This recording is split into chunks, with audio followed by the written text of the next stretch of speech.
The 15th person walked out crying. His assistant whispered, "Sir, maybe we should reschedule?" Next, Britney walked in. No heels clicking nervously, no shaky hands holding her CV, just the soft pop of chewing gum and the confidence of someone who clearly did not Google how to impress a Korean Mafia boss the night before. She looked at him. Then her eyes dropped to where his legs should have been. Then, slowly back up to his face. Kang Lee set his pen down slowly, the kind of slow that usually made grown men sweat. Britney popped her gum. "I'm not here to feel sorry for you." She dropped her CV on the table without being asked. "I'm here because I need money and you need help. Simple business. So, do you want to keep interviewing people who are going to cry every 5 minutes? Or do you want somebody who's actually going to show up?" The silence stretched. Then something happened that his entire crew had not seen in 2 years. Kang Lee smiled. Sit down." Lang, standing 3 feet behind his boss, with the posture of a man who had been ironed into his suit, did not move a single muscle. But if you looked closely, and nobody ever looked closely at Lang, you would have caught it. The smallest twitch at the corner of his mouth. Interesting, Lang thought, and filed it away like a document marked confidential. Britney sat. Not the careful, perched sitting of the 14 people before her. She sat the way people sit when they are in their own living room. One elbow on the table, gum still working. Kang Lee studied her CV for exactly 40 seconds. Then he closed it. "You start Monday." Britney blinked. That's it. She looked around the room at the stone-faced men lining the walls, then back at him. "Don't I get to negotiate salary, or—" Lang. "Yes, sir." Lang produced a document from nowhere like a magician in a business suit, slid it across the table. Britney looked at the number. She looked at it again. She popped her gum one more time, picked up the paper, and stood up. "Monday." She said it like she had not just been offered more money than she had seen in her entire life combined. "Cool." And she walked out. The room stayed silent for 3 full seconds. Then one of the men against the wall whispered, "Who is she?" Kang Lee picked his pen back up. "None of your business." The way the room deflated. These grown, dangerous men who had made entire neighborhoods nervous, completely undone by one woman with a pack of gum and absolutely no survival instincts. Or maybe too many. But we are getting ahead of ourselves. Because before Monday, before the gum and the salary and the sideways looks from men who feared very little, there was a night, 11 months ago, a black road, a moment of rain, and a car that never made it home. They had been laughing. That was the part Kang Lee could never shake. Not the road. Not the rain. Not the sound of impact that his brain had mercifully buried somewhere he could not reach. Just the laughing.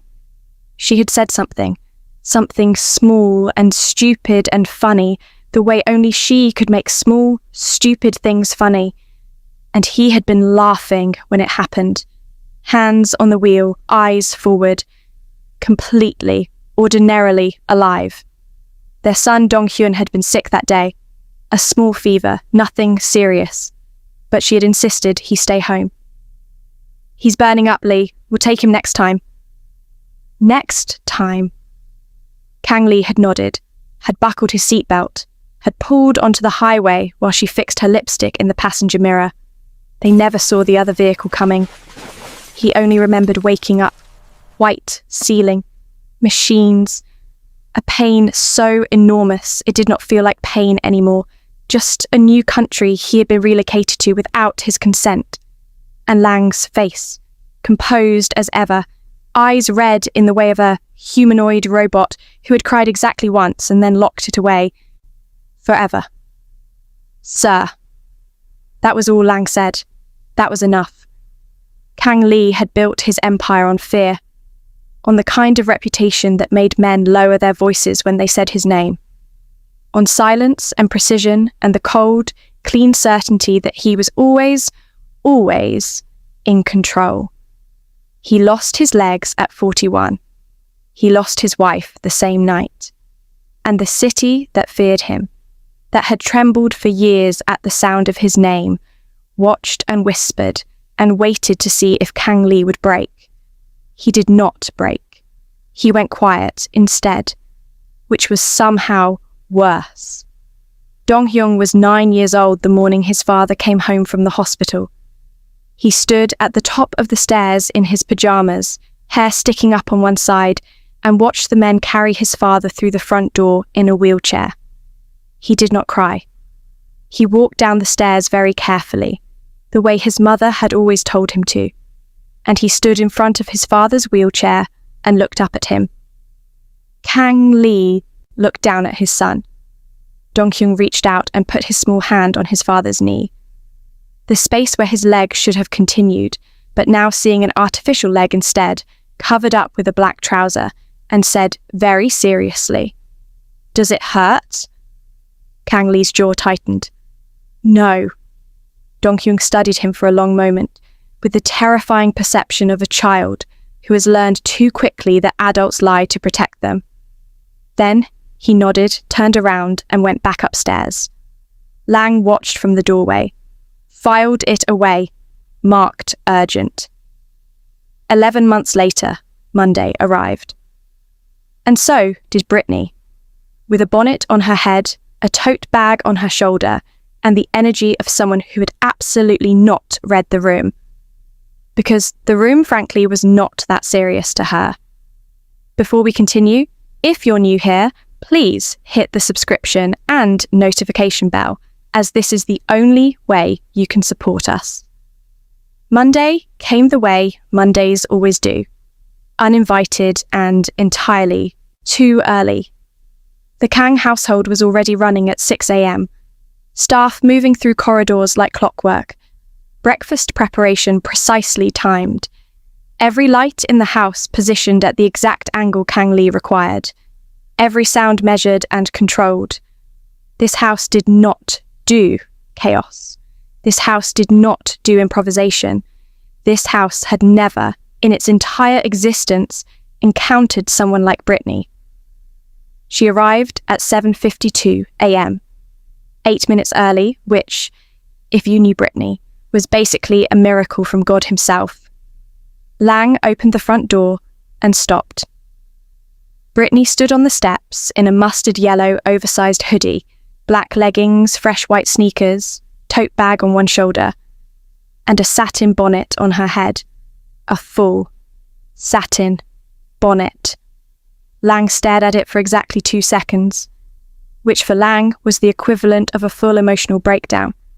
He was tall, perfectly dressed, not a single crease in his suit, skin smooth, posture so straight it looked architectural, eyes that were attentive in a way that was, now that she thought about it, almost too attentive, like a camera that had been told to look friendly. But Britney didn't clock any of that yet. She was tall too. She just thought, this man needs to go outside more. Miss Britney. Lang. She walked past him into the house like she owned it and was simply returning from a long trip. Lang closed the door, smoothed his jacket, followed her. The bonnet. Comes off when I'm ready. She was already looking around the entrance hall, taking in the high ceilings, the marble floors, the portrait of a man who looked like Kang Lee, but older and somehow even less approachable. This place always this quiet? Yes. Like, always? Always, Miss Britney. She looked at him. He looked at her. She popped her gum. Okay. Yo, the bonnet, in this house, where men whispered and walked on their tiptoes and addressed Kang Lee like they were speaking to weather. The bonnet arrived and it did not apologize. And honestly, neither did she. Lang walked her through the house with the energy of a man conducting a very important orientation that he had prepared for and rehearsed and was now watching go slightly sideways in real time. The house operates on a strict schedule. Mr. Kang rises at 6. Breakfast is served at 6:45. His physical therapy runs from 8 to 9:30. You will assist where needed and step back where not needed. Lunch. Lang. Yes. Breathe. He stopped walking, turned to look at her. I don't need to breathe, Miss Britney. Britney laughed. Okay, Mr. Formal. It's an expression. She stopped, looked at him. He looked back at her. Calm, unbothered, waiting. I don't need to breathe. She tilted her head slightly, studied his face, the smoothness of it. The way his eyes didn't move, the way eyes usually moved, didn't flicker, didn't blink at the normal. Intervals didn't carry the small, involuntary nervousness of a person being studied back. Lang. Yes, Miss Britney. Are you... She pointed at him slowly. Are you a robot? A pause of exactly 1 second.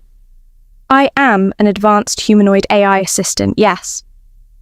The hallway was very quiet.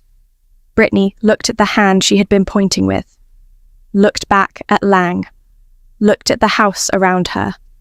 The marble, the portraits, the scheduled silence, the man in the wheelchair she had talked into hiring her. Nobody told me there would be a robot. It was not listed as a requirement to disclose. It absolutely should have been listed. Shall I continue the orientation, Miss Britney?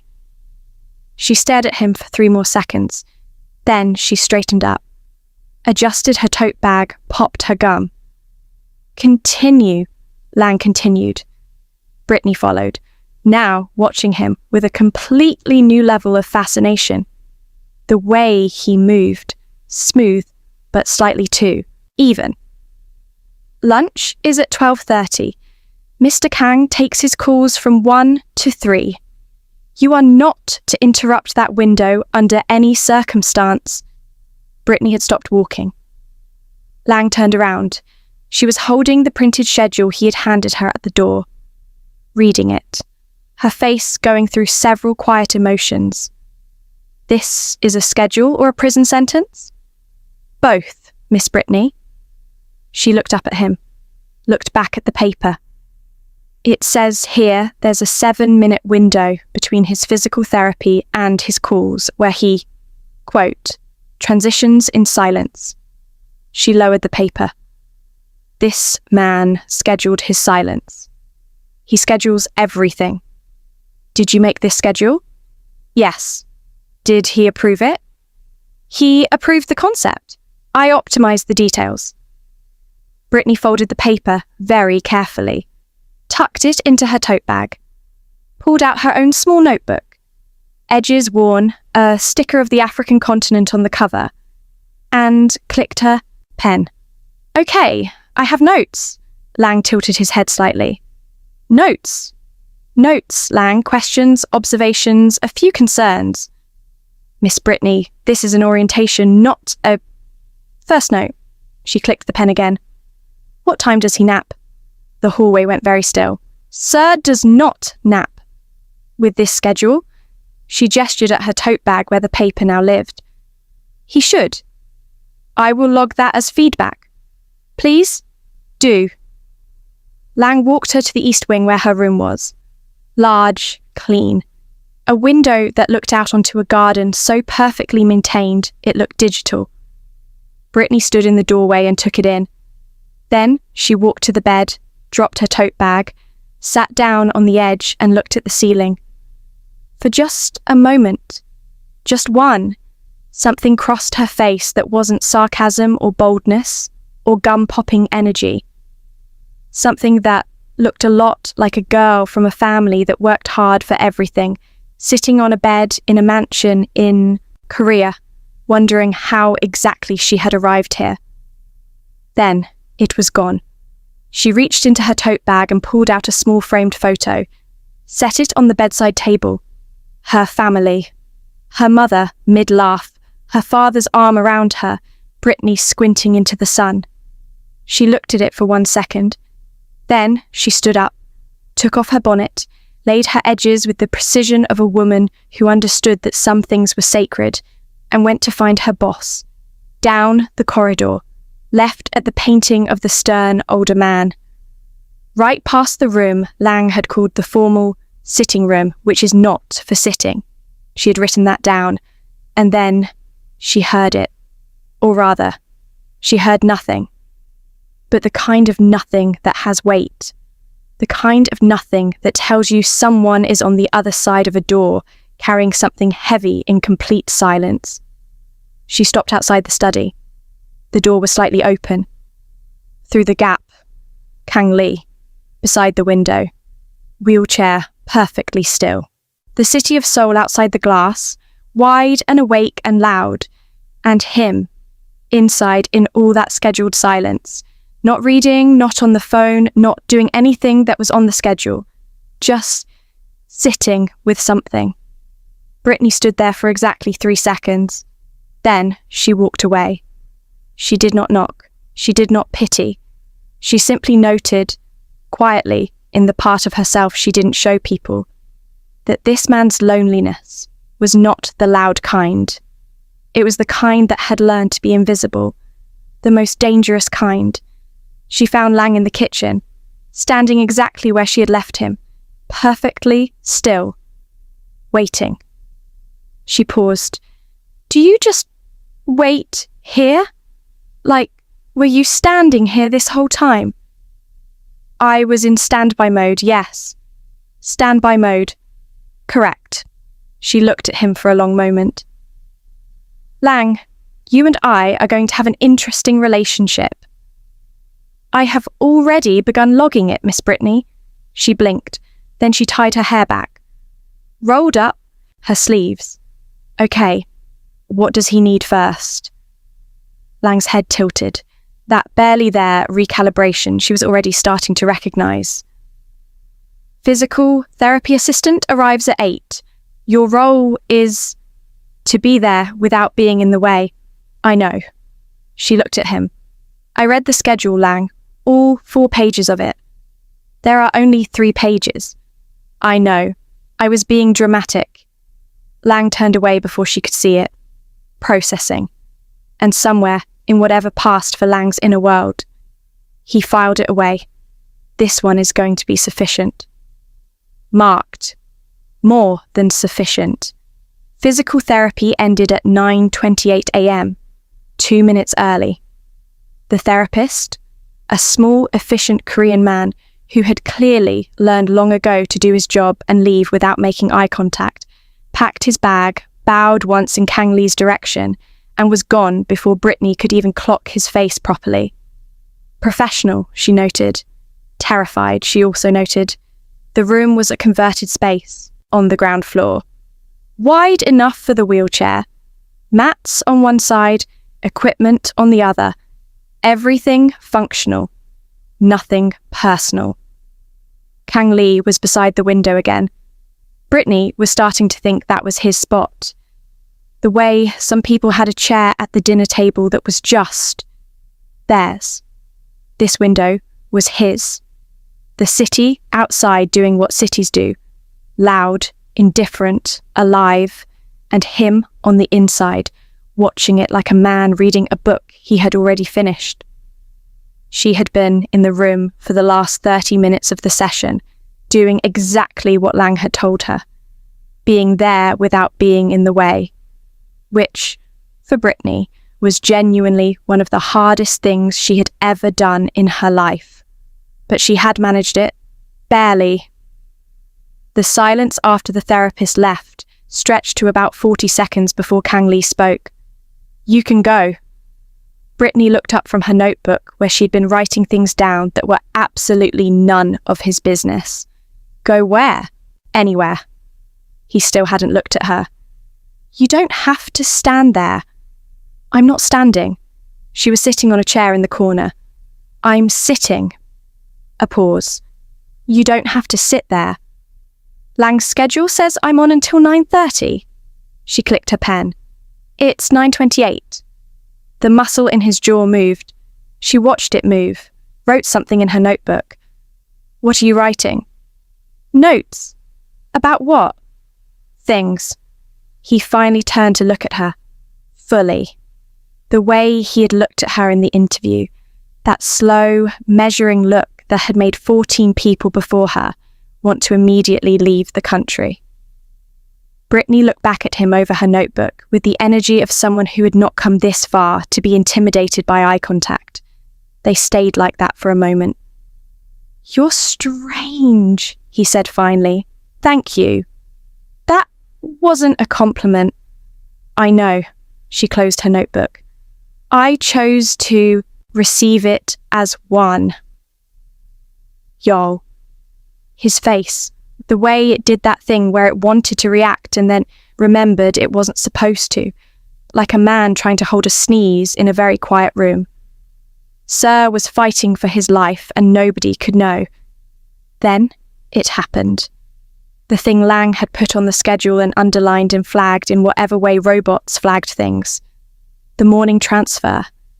Kang Lee needed to move from the therapy mat area back to his wheelchair, which had been repositioned across the room during the session. Standard. Routine. Something he had been doing every morning for 11 months with the therapist's assistance. The therapist who had just left. 2 minutes early, Kang Lee looked at the wheelchair, looked at the distance, looked at everything except Britney. Britney looked at him, looked at the wheelchair, looked back at him. She stood up. Don't, he said immediately. The word was quiet, but it landed like something much heavier. She stopped. I wasn't going to do anything you didn't ask me to do. You were about to... I was about to stand up. She said it simply. No attitude, no sarcasm. Just straight. That's all. He looked at her. She looked at him. I've been doing this for 11 months, he said, the quiet kind of saying, the kind that isn't explaining, just stating a fact that lives in a difficult place. I know. I don't need... I know that too. Silence. He didn't move toward the wheelchair. She didn't move toward him. They just existed in the room together, with the morning light coming through the window and Seoul doing its thing outside. Then Britney walked to the wheelchair, positioned it exactly where it needed to be. She had watched the therapist. She had been paying attention to everything. She had written it all down. And then she walked back to her chair in the corner. Sat down, opened her notebook, did not look at him, gave him the thing she understood he actually needed, his dignity, intact, untouched, not made into a moment, not made him feel he was pitied.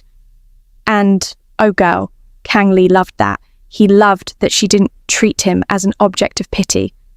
The transfer happened. She did not watch. She did not help. She did not make a sound. When she looked up, he was in his wheelchair, and his face was doing something complicated. 9:30, she said, looking at her watch. I'll go make sure breakfast is ready. She stood up, picked up her notebook, headed for the door. Britney? She stopped, turned around. He was looking at the window again. The chair. A pause. You positioned it at the right angle. She looked at him for 1 second. I pay attention. And she left. Lang was in the corridor, standby mode. Britney walked past him, slowed down without stopping and said quietly, Add something to the schedule. What would you like to add, Miss Britney? Make sure the therapist never leaves early again. Lang processed this for exactly 1 second. Logged, she kept walking. And Lang, standing perfectly still, in the corridor in his uncreasable suit, filed it away. She pays attention. Marked. Significant. Dong Hyun came downstairs at exactly 10:15 a.m. Not because anyone told him to. Because he had been upstairs since 7:52 a.m. Britney's arrival time, which he had clocked from his bedroom window, with the focus of a child who had decided that today was a data collection day. He had watched her walk up the steps. He had seen the bonnet. He had written something in his notebook. Then he had waited. Because Dong Hyun was 10 years old and had his father's instinct for timing, which meant he never entered a room until he understood the room. He appeared at the bottom of the stairs in his school uniform, shirt tucked in, socks pulled up, hair parted with a neatness that had Lang's energy all over it. Britney was in the hallway reviewing her notebook when she heard the small, deliberate footsteps. She looked up. Dong Hyun stopped 3 feet away from her. He looked at her. She looked at him.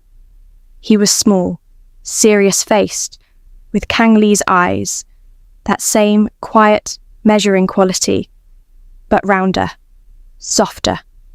The eyes of a child who had learned to watch the world carefully and file everything away. Like father, like son, Britney thought. This whole house is the same person in different formats. Dong Hyun tilted his head slightly. You're the new one. I am, Britney said. You're the small one. He blinked. Nobody had called him small in a way that wasn't either dismissive or overly gentle. She had said it the way you state a fact. The sky is blue. Water is wet. You are small. He recalibrated. My name is Dong Hyun. Britney? I know. He had his hands clasped behind his back, a gesture so perfectly inherited from his father that Britney had to work to keep her face neutral. Lang told me. Of course he did. He also sent me your CV. Britney stopped. He sent you my... I asked for it. You're 10. I'm thorough. Dong Hyun took 1 step closer, studied her face with the thoroughness of a small customs officer who had not yet decided if she was allowed through. Where are you from? America. Which part? Atlanta. He nodded slowly, filed it. Why did you come to Korea? Work. Why this work? Money? He considered this, looked her up and down one more time, taking in the notebook, the tote bag, the edges that were still perfectly laid from this morning, the way she was standing, which was relaxed but not lazy, present but not performing. Are you going to cry? Britney blinked. What? The others cried. He said it matter-of-factly. All of them. Some cried before they left. One cried in the car park. Another ran out like she forgot something on the oven. A pause. Lang has footage. Of course Lang has footage. Would you like to see it? Dong Hyun. For reference purposes? No. He nodded, moved on. Are you going to cry? Britney looked at this 10-year-old standing in front of her, with his hands behind his back and his father's eyes, and his notebook and his very serious question, and she crouched down to his level. Baby, I have 17 cousins. She said it with complete sincerity. I grew up sharing 1 bathroom with 6 people and a dog named Senator. Your daddy doesn't scare me. Dong Hyun stared at her. We have 7 bathrooms. I know. She stood back up. I've already picked my favourite. Which one? The one at the end of the east wing with the heated floors. Dong Hyun's eyes went slightly wide. That's my father's bathroom. I know. She smiled sweetly. I'm sure he won't mind. They stared at each other. Then Dong Hyun did something nobody in this house had seen him do in a very long time. He pressed his lips together very hard, trying not to smile, almost losing. The silence that followed was the particular silence of a child whose entire assessment grid had just been disrupted and was now being rebuilt from scratch. Then Dong Hyun turned around and walked to the kitchen doorway where his father had just appeared. He looked up at Kang Lee. Kang Lee looked down at him. She can stay, Dong Hyun said. I already hired her, Dong Hyun. I know. He straightened his already straight collar. I'm confirming. He walked into the kitchen for his breakfast. Kang Lee looked at Britney. Britney looked at Kang Lee. 17 cousins? He said, every single one of them. And a dog named Senator. He was a very distinguished dog. Something moved at the corner of his mouth. He held it there, that almost smile, for exactly 1 second before it disappeared back behind the wall. He said nothing else and wheeled toward the dining room. Britney watched him go. Then she looked down at where Dong Hyun had been standing. Something had shifted in her chest, something small and warm and slightly inconvenient. She opened her notebook, wrote 1 line. This kid. Lang appeared beside her from nowhere in the way that was becoming his signature move. Dong Hyun has approved you, he said.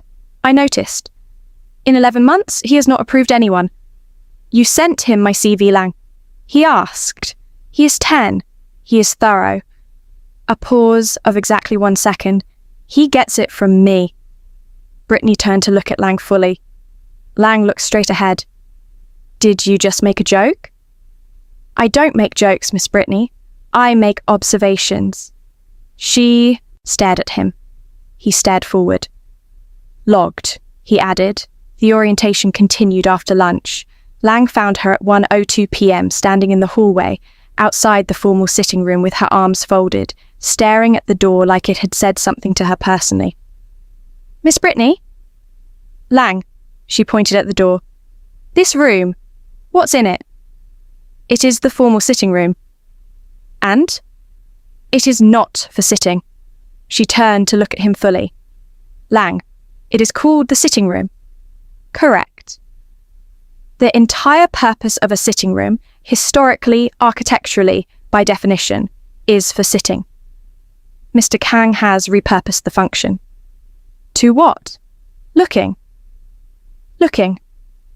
Guests are occasionally brought through to observe the decor. So, it's a museum.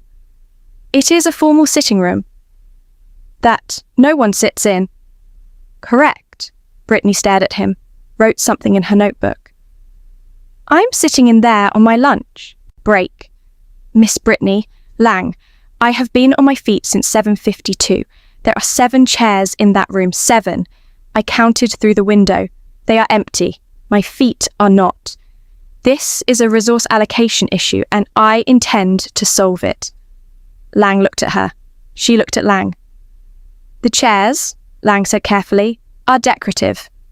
Chairs are load-bearing by nature. Miss Brit, are they going to break? A pause. No. Will anyone die? No. Then I'm sitting in there. She pushed the door open, walked in, looked around at the pristine, untouched room with its high ceilings and decorative chairs and the energy of a space that had been beautiful and useless for a very long time. She picked the chair closest to the window, sat down, crossed her legs, looked at Lang in the doorway. This is a great chair. Lang stood in the doorway of the formal sitting room that was not for sitting and watched Britney sit in it, processing. I will log this, he said finally. Please do. The actual orientation resumed 10 minutes later. They walked. Lang talked. Britney questioned everything. The West Wing is Mr. Kang's private quarters. You do not enter unless specifically requested. What counts as specifically requested? He asks you to enter. What if he needs help and he's too proud to ask? Then you wait until he asks. Lang, that is a terrible system. It is Mr. Kang's system. His system has a design flaw. Your feedback has been noted. Has it been logged? It has been logged. Good. She kept walking. Continue. The garden is Mr. Kang's between 5:30 and 6:15 every evening. Why? He uses it for... No, I mean, why 5:30? Why not 5? Why not 6? Who decided 5:30? Mr. Kang decided 5:30. Did he give a reason? Mr. Kang does not give reasons. Everyone has reasons, Lang. Mr. Kang keeps his? She wrote that down, underlined it. So I can't use the garden between 5:30 and 6:15. Correct. What if I want to use the garden at 5:31? Then you would be in the garden at the same time as Mr. Kang. And, Lang stopped walking, turned to face her. Miss Britney, the garden, 5:30 to 6:15, not yours. But what if not yours? She looked at him. He looked at her with the serene, unblinking patience of something that ran on electricity and had no blood pressure to raise. I must confess, if I wasn't a robot, you would have wearied me out. People close to you must really have patience. Brittany's jaw opened. She pretended she didn't hear it. She wrote in her notebook, garden 5:30 to 6:15. His. Then, underneath, smaller and faster.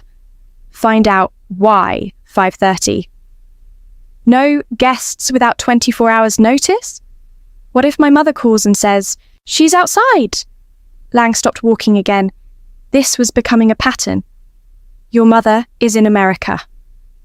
My mother has a passport and strong feelings, Lang.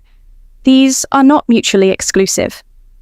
If your mother arrives unannounced, she won't call ahead. She has never called ahead in her life. She believes calling ahead gives people time to hide things. Does she have things to find? That is not the point. What is the point, Miss Britney? The point is the rule doesn't account for mothers. Lang considered this for exactly 2 seconds. I will add a maternal exception clause. Thank you. It will require a 48-hour notice minimum.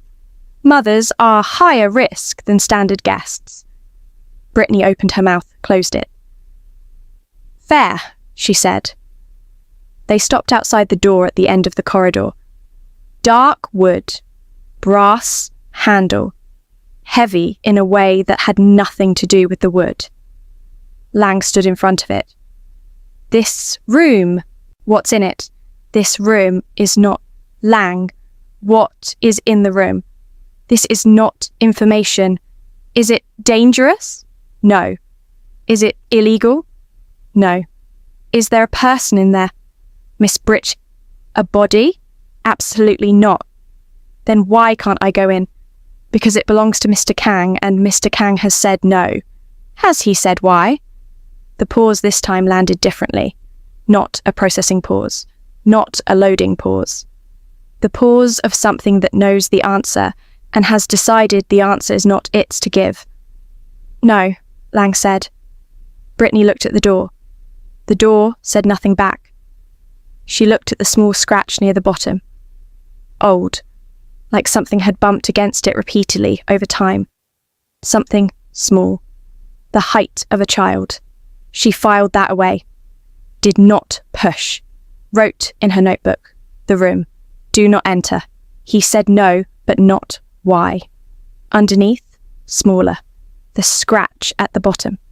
Ask no one. Just remember. They walked back toward the main staircase. Meals at designated times. What if I'm hungry outside the designated times? The kitchen closes between meals. Lang. Yes. I am a black woman from Atlanta. The kitchen does not close. In this house, in any house I live in, the kitchen does not close. What if the worms in my stomach starts a riot by 1 a.m. midnight? I'll need to feed them. I will respectfully stay out of the formal kitchen during service hours, but I need it understood that at 1 or 2 in the morning, when I need a snack, that kitchen will be open. Mr. Kang retires at 10. Good. He won't see me. Miss Britney, the kitchen staff, will also not see me because I am very quiet when I want to be. You have not been quiet once today. That's because I've been working. Snacking is different. Snacking is silent and sacred. Lang looked at her for a long moment.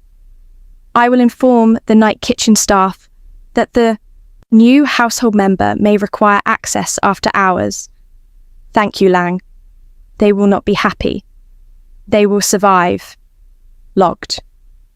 They reached the bottom of the stairs. Lang turned to face her. Orientation complete. Every rule delivered. Every window communicated. Every prohibited zone mapped. Britney looked at her notebook. 5 pages. Both sides. 3 question marks circled. 1 star next to the garden entry. The room at the end of the corridor with nothing written next to it except the scratch. "One more thing," she said. "Yes. The schedule." She pulled it out of her tote bag, unfolded it. Page 2, item 7. Miss Britney will maintain a professional and unobtrusive presence at all times. She looked up. "Who wrote this?" "I wrote it." "Lang." "Yes." "Have you met me?" Lang looked at her, at the notebook, at the 5 pages of questions and observations, and circled concerns and the star next to the garden, at the woman who had sat in the unsittable chair, negotiated a maternal exception clause, declared the kitchen open at 2 a.m, and was currently standing at the bottom of the stairs with the energy of someone who had only just gotten started. He reached into his jacket, produced a pen, took the schedule from her hand, found item 7, crossed it out, handed it back. "Updated," he said. Britney looked at the crossed out line, looked at Lang. "I think we're going to be fine," she said. "I have already determined that," Lang said. "When?" 7:54 a.m. 2 minutes after I arrived? "You were wearing a bonnet." A pause. "In this house, on the first day." Another pause. "Anyone who walks in here like that already knows something the rest of us don't." Britney stared at him.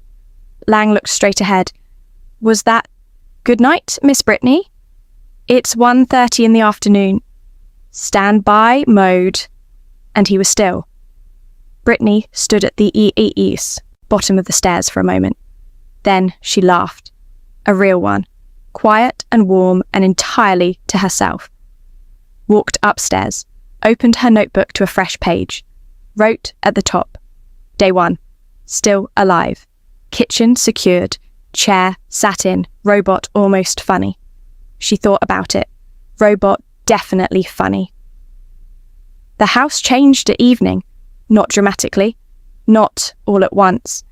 But somewhere between 6 and 7, the energy shifted. The staff quieted.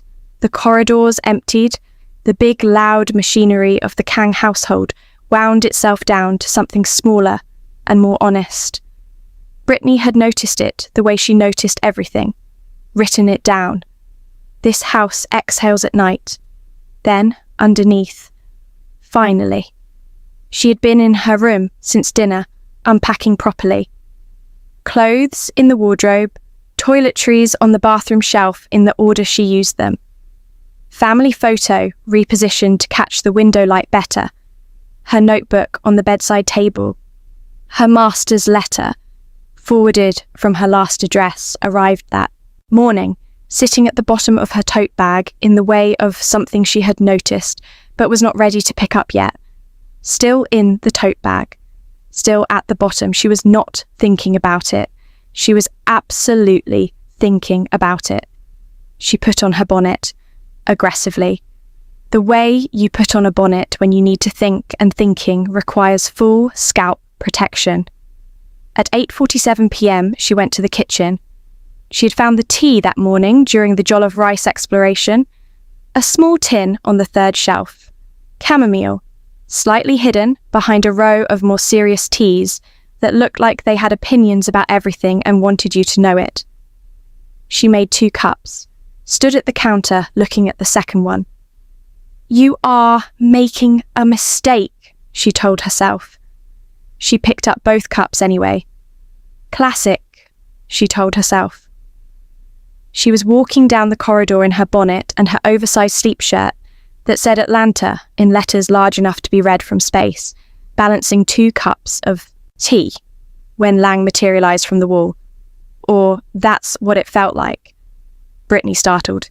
Tea sloshed, She saved both cups through what could only be described as athletic intervention. Lang, good evening, Miss Britney. You cannot do that. I was in standby mode, in the middle of the corridor. This is my designated evening standby position.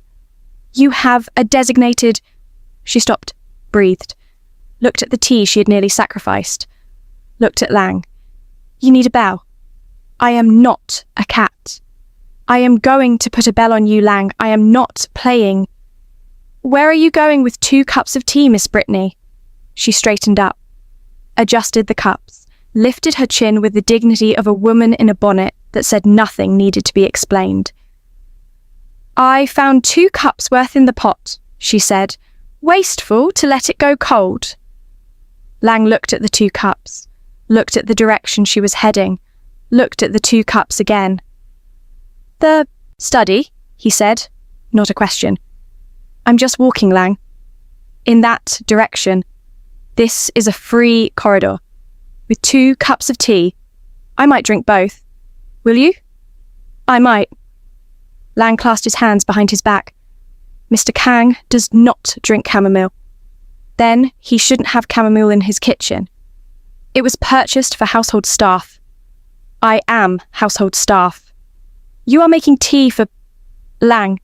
She looked at him with complete seriousness. Go to standby. A pause. Miss Britney? Standby, Lang. The world's longest 2 seconds. Logged, Lang said, and he was still. Guys! She sent the robot to stand by in the middle of a conversation. Just stand by, and he went. He actually went. Britney was out here managing AI with her bonnet on at 8:47 p.m, and she hadn't even been there a full day. The study door was open. The same few inches it had been all day. Like a door that had forgotten how to close all the way, or had simply decided not to bother. She pushed it open quietly and walked in. Kang Lee was at his desk. No papers, no phone, hands flat on the surface, eyes somewhere behind the room, behind the walls, behind all the scheduled silence he had built around himself like architecture. He heard her. She knew he heard her, but he didn't turn around.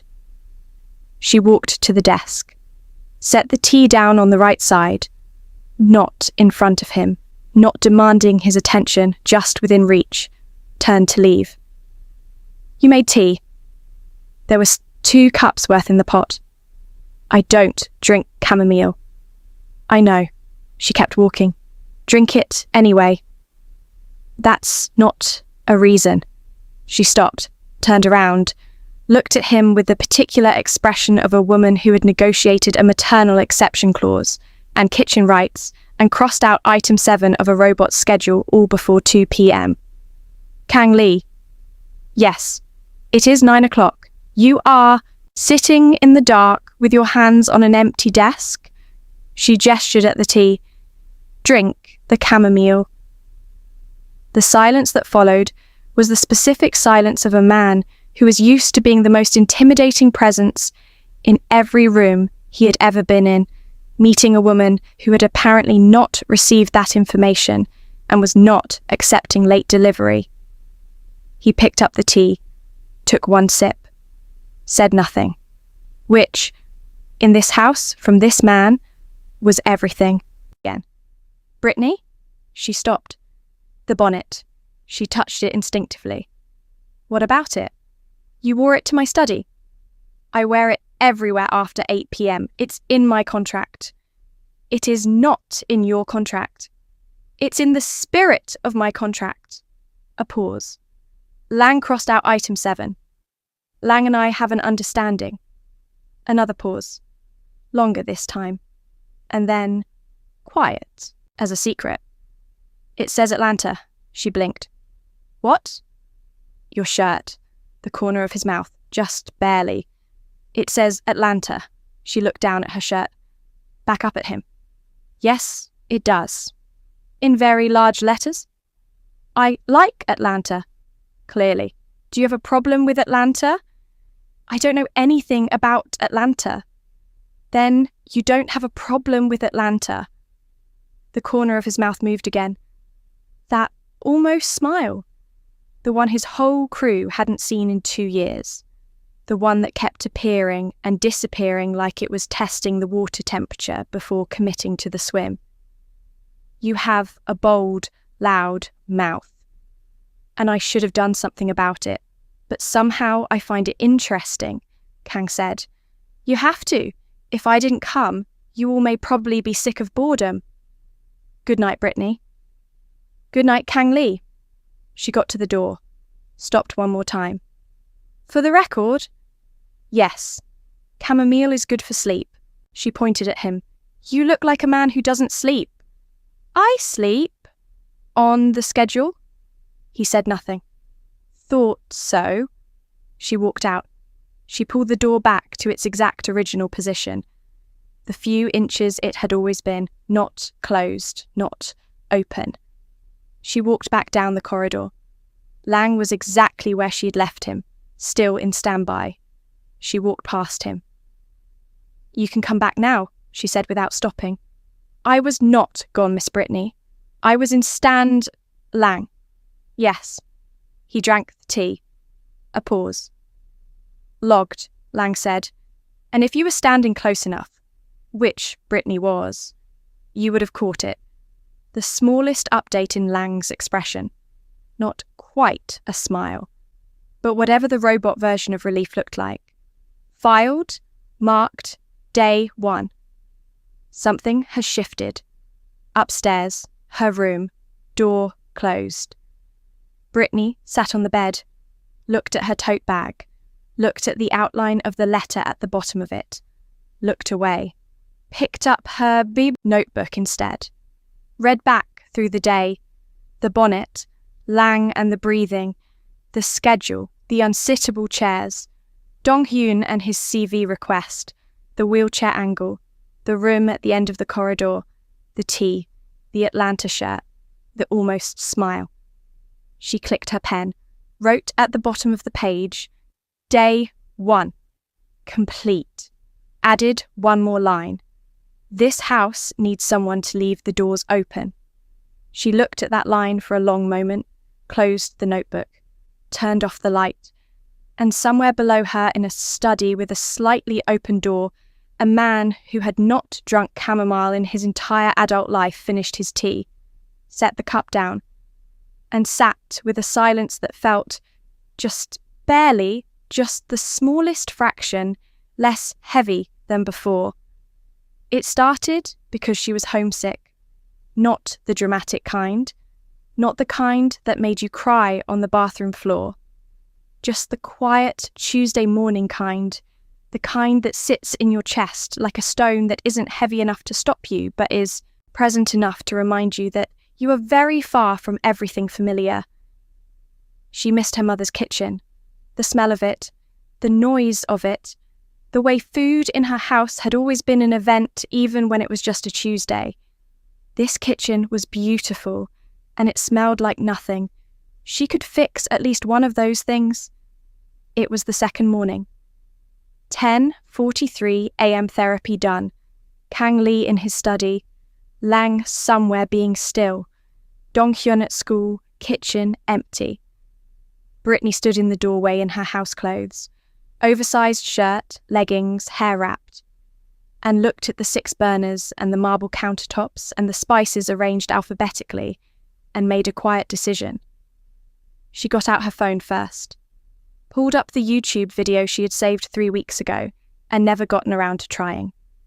Trinidadian jollof. A woman named Auntie Cess, who cooked with the confidence of someone who had never once doubted a recipe in her life and narrated everything like she was personally invested in your success. First thing, Auntie Cess said from the phone screen, is you have to respect the tomatoes. Okay, Auntie Cess, Britney said quietly. I respect the tomatoes. She got to work. She moved through the kitchen carefully, not loudly, not performing. Just a woman following a video with genuine concentration, pausing to rewind when Auntie Cess moved too fast, leaning close to the screen to check the colour of something, tasting and adjusting with the focused seriousness of someone who understood that this mattered. She found the tomatoes. 3 varieties, good ones, peppers. She held each one up to the light, the way Auntie Cess had instructed. Onions, stock, the tomato paste hiding behind the miso, a pot large enough to do the job with dignity. Now, Auntie Cess said, you burn the tomatoes. Not burn, but you let them catch. That's where the soul of the thing lives. Britney turned the heat up. Let them catch. The smell rose immediately. The kitchen staff returned from their break one by one. The first one stopped in the doorway, looked at Britney, looked at the pot, looked at the phone propped against the spice rack where a Trinidadian woman was explaining in great detail why you could not rush this process. He stepped in quietly, went to his station, began his prep work. The second one came in. Same pause, same assessment, same quiet decision to simply allow whatever this was to continue. By the third and fourth, they had stopped pausing altogether and just filed in and got on with things. Occasionally glancing at the pot, occasionally glancing at the phone, occasionally glancing at each other with the expression of people who had silently agreed to let this play out. Nobody spoke. Auntie Cess spoke. Britney listened to Auntie Cess. The kitchen found a rhythm. The smell travelled at 11:19 a.m. Slowly at first, the way good smells move, not rushing, not announcing, just expanding outward with the quiet confidence of something that knows it will be found eventually. It moved through the corridor, past the grandfather painting, up the staircase, down again, into the study. Kang Lee was reading, not on a call, not working, just reading. One of the few unscheduled things left in his day, tucked between 11 o'clock and 12 o'clock in the space Lang had labelled personal time with the optimism of a robot who believed in the concept. The smell arrived on page 47. He stopped reading, sat with it for a moment. Something in it was familiar in the way things are familiar when they reach you below memory. In the body, not the brain. The warmth of it, the depth of it. The way it suggested that somewhere in this house, something was happening that had nothing to do with schedules or precision or the careful maintenance of a household running on grief and routine. He set his book down, looked at the door, sat there for another full minute. Then he wheeled out. He appeared in the kitchen doorway, quietly. The staff noticed him immediately. The particular straightening that happened when Kang Lee entered a space, the subtle shift in everyone's posture. But he wasn't looking at them. He was looking at the pot. Britney had her back to the door. Phone propped up. Auntie Cess, mid-explanation about the importance of the final steam. Britney was focused completely, stirring slowly, adjusting the heat with small, careful movements, tasting with the wooden spoon, and then reaching for the pepper the way a person reaches for something they already know they need. She had not heard him come in. Or, if she had, she finished what she was doing first. Auntie Cess says 2 more minutes, she said without turning around. So 2 more minutes. Kang Lee said nothing, looked at the phone, at the Trinidadian woman on the screen gesturing enthusiastically at a pot of rice. Who is Auntie Cess? He said. Britney turned around, saw him, looked back at the pot. YouTube. You learned this from YouTube. Auntie Cess has 4 million subscribers. She knows what she's doing. He looked at the pot again, at the colour of it, deep and serious, the steam rising with intention. What is it? Jollof rice, Trinidadian style. She stirred once more. It's different from the West African version. The base is different. Auntie Cess says the secret is in how long you let the tomatoes go before you add anything else. And did you? Did I what? Let them go long enough. She looked at him over her shoulder. Kang Lee, I rewound that part 4 times. He was standing at the door asking about the tomatoes. The man who had acceptable at the first bowl was already invested before the pot was even done. Auntie Cess had reached Seoul. Her 4 million subscribers were about to become 4,000,001.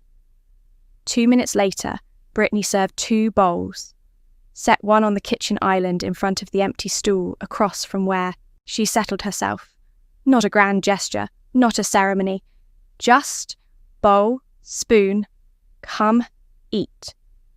Kang Lee wheeled to the island, looked at the bowl, picked up the spoon, took 1 bite. The kitchen went very quiet. Not the anxious quiet of orientations or the heavy quiet of studies at night. The specific quiet of people watching something land exactly where it was supposed to land. Kang Lee chewed slowly, set the spoon down. The staff member nearest the window found something very interesting to look at outside. Britney watched him from the counter with the expression of a woman who already knew the verdict but was enjoying the journey. Well, he chewed, it's acceptable. Acceptable. Yes. Kang Lee, I watched you take that second bite before you even finished the first one.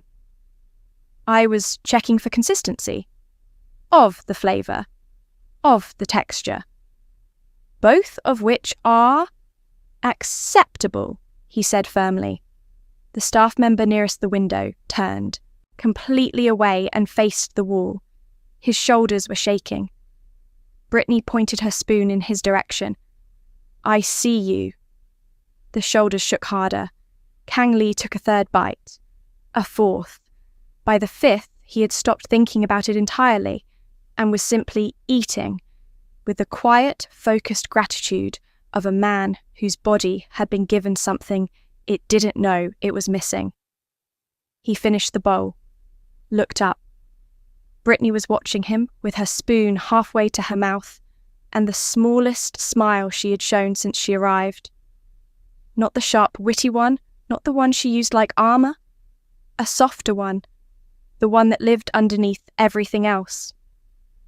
Well, she said again, for real this time. Kang Lee looked at the empty bowl, then at her.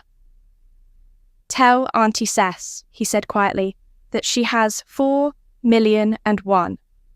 Britney laughed, not the loud kind, the surprised kind, the kind that comes out before you can decide whether to let it.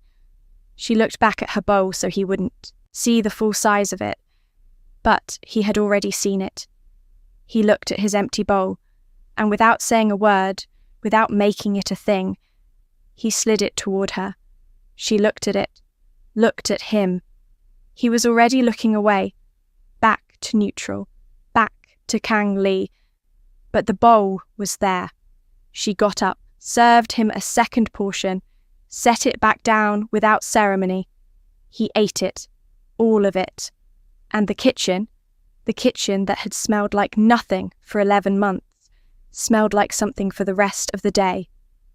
Dong Hyun came home at 3:15 p.m, walked through the front door, stopped, tilted his head, sniffed. He dropped his school bag at the bottom of the stairs and looked around for Lang. Found him in the corridor, standing perfectly still in his designated afternoon standby position outside the study door. Dong Hyun walked up to him and stood directly in front of him. Lang. No response. Lang. Still nothing. Dong Hyun leaned forward until his face was approximately 8 inches from Lang's face and said at a normal volume, "Why are you on standby in the middle of the afternoon?" Lang's eyes refocused. "Master Dong Hyun, you are home." "I've been home for 40 seconds. Why were you on standby?" "Miss Britney sent me to standby." Dong Hyun straightened up slowly. "She sent you to standby." "Yes. You, Lang, she sent you. During a corridor conversation this morning, she said..." Lang paused as if retrieving the exact file. "Lang, go to standby." And I complied.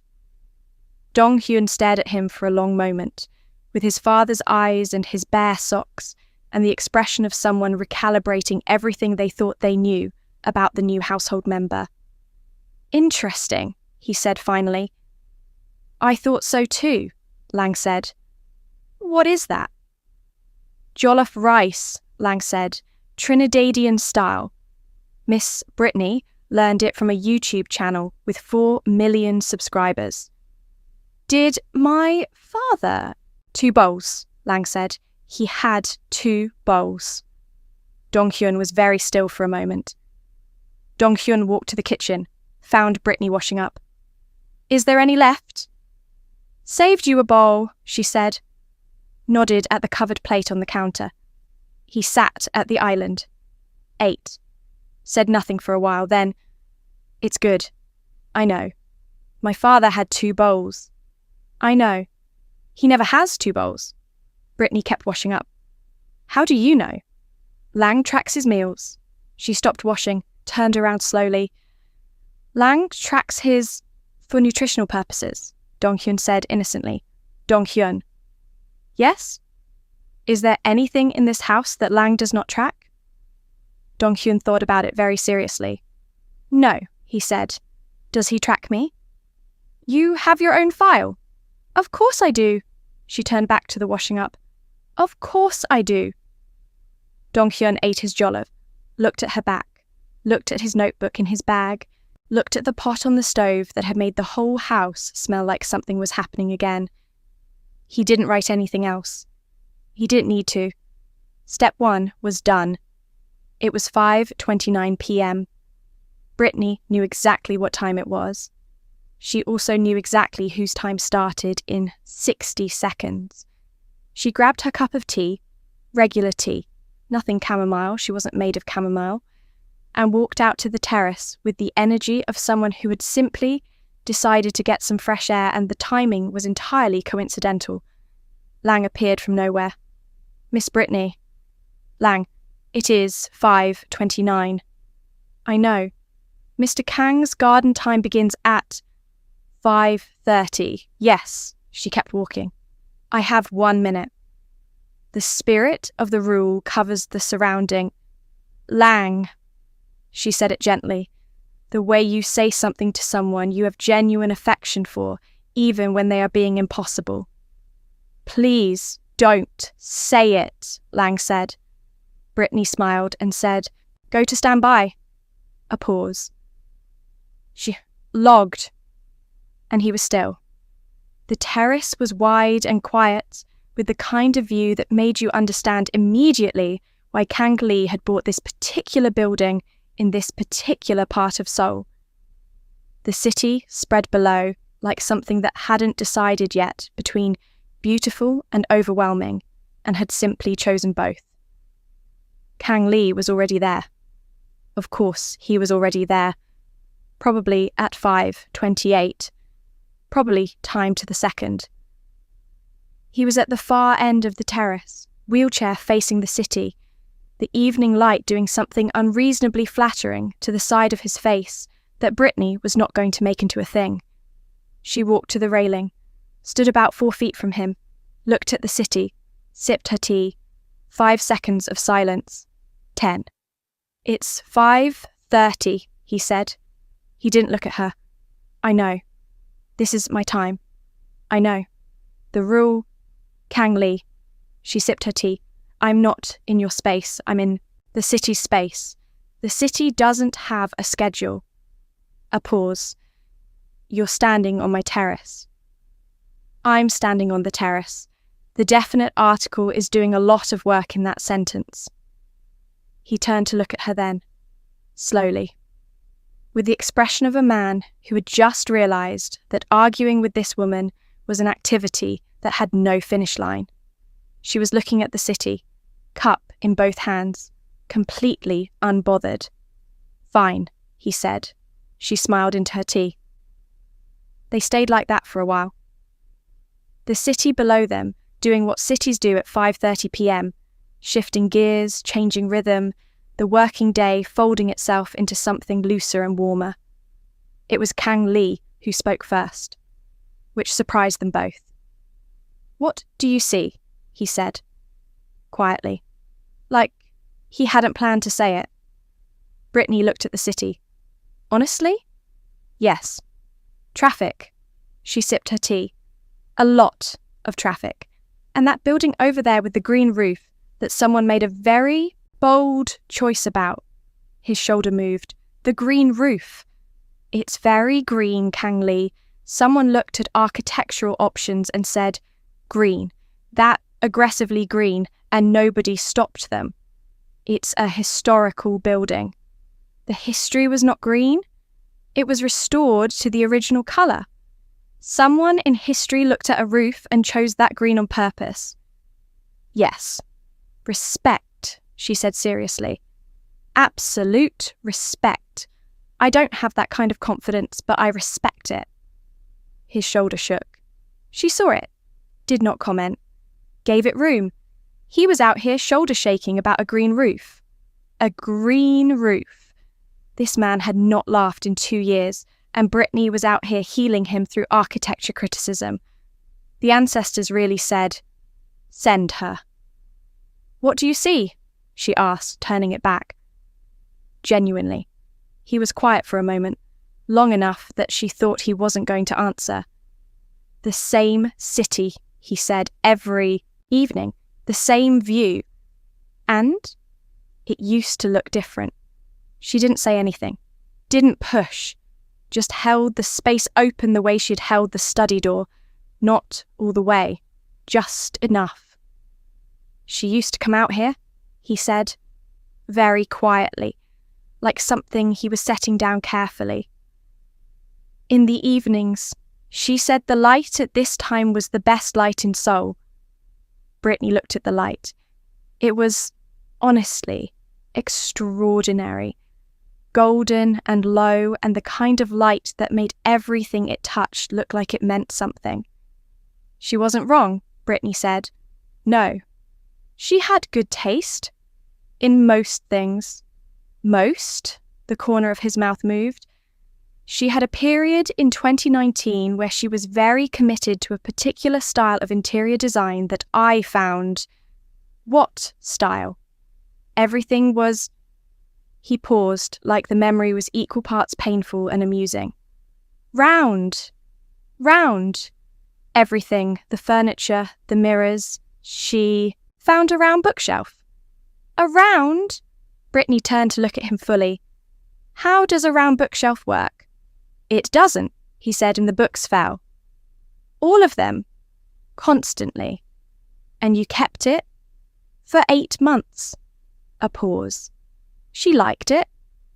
Britney looked at him. He was looking at the city, but something in his face had shifted, the way faces shift when a memory arrives that is sad and warm at the same time, and you haven't decided yet which one to feel more. She sounds like someone, Britney said.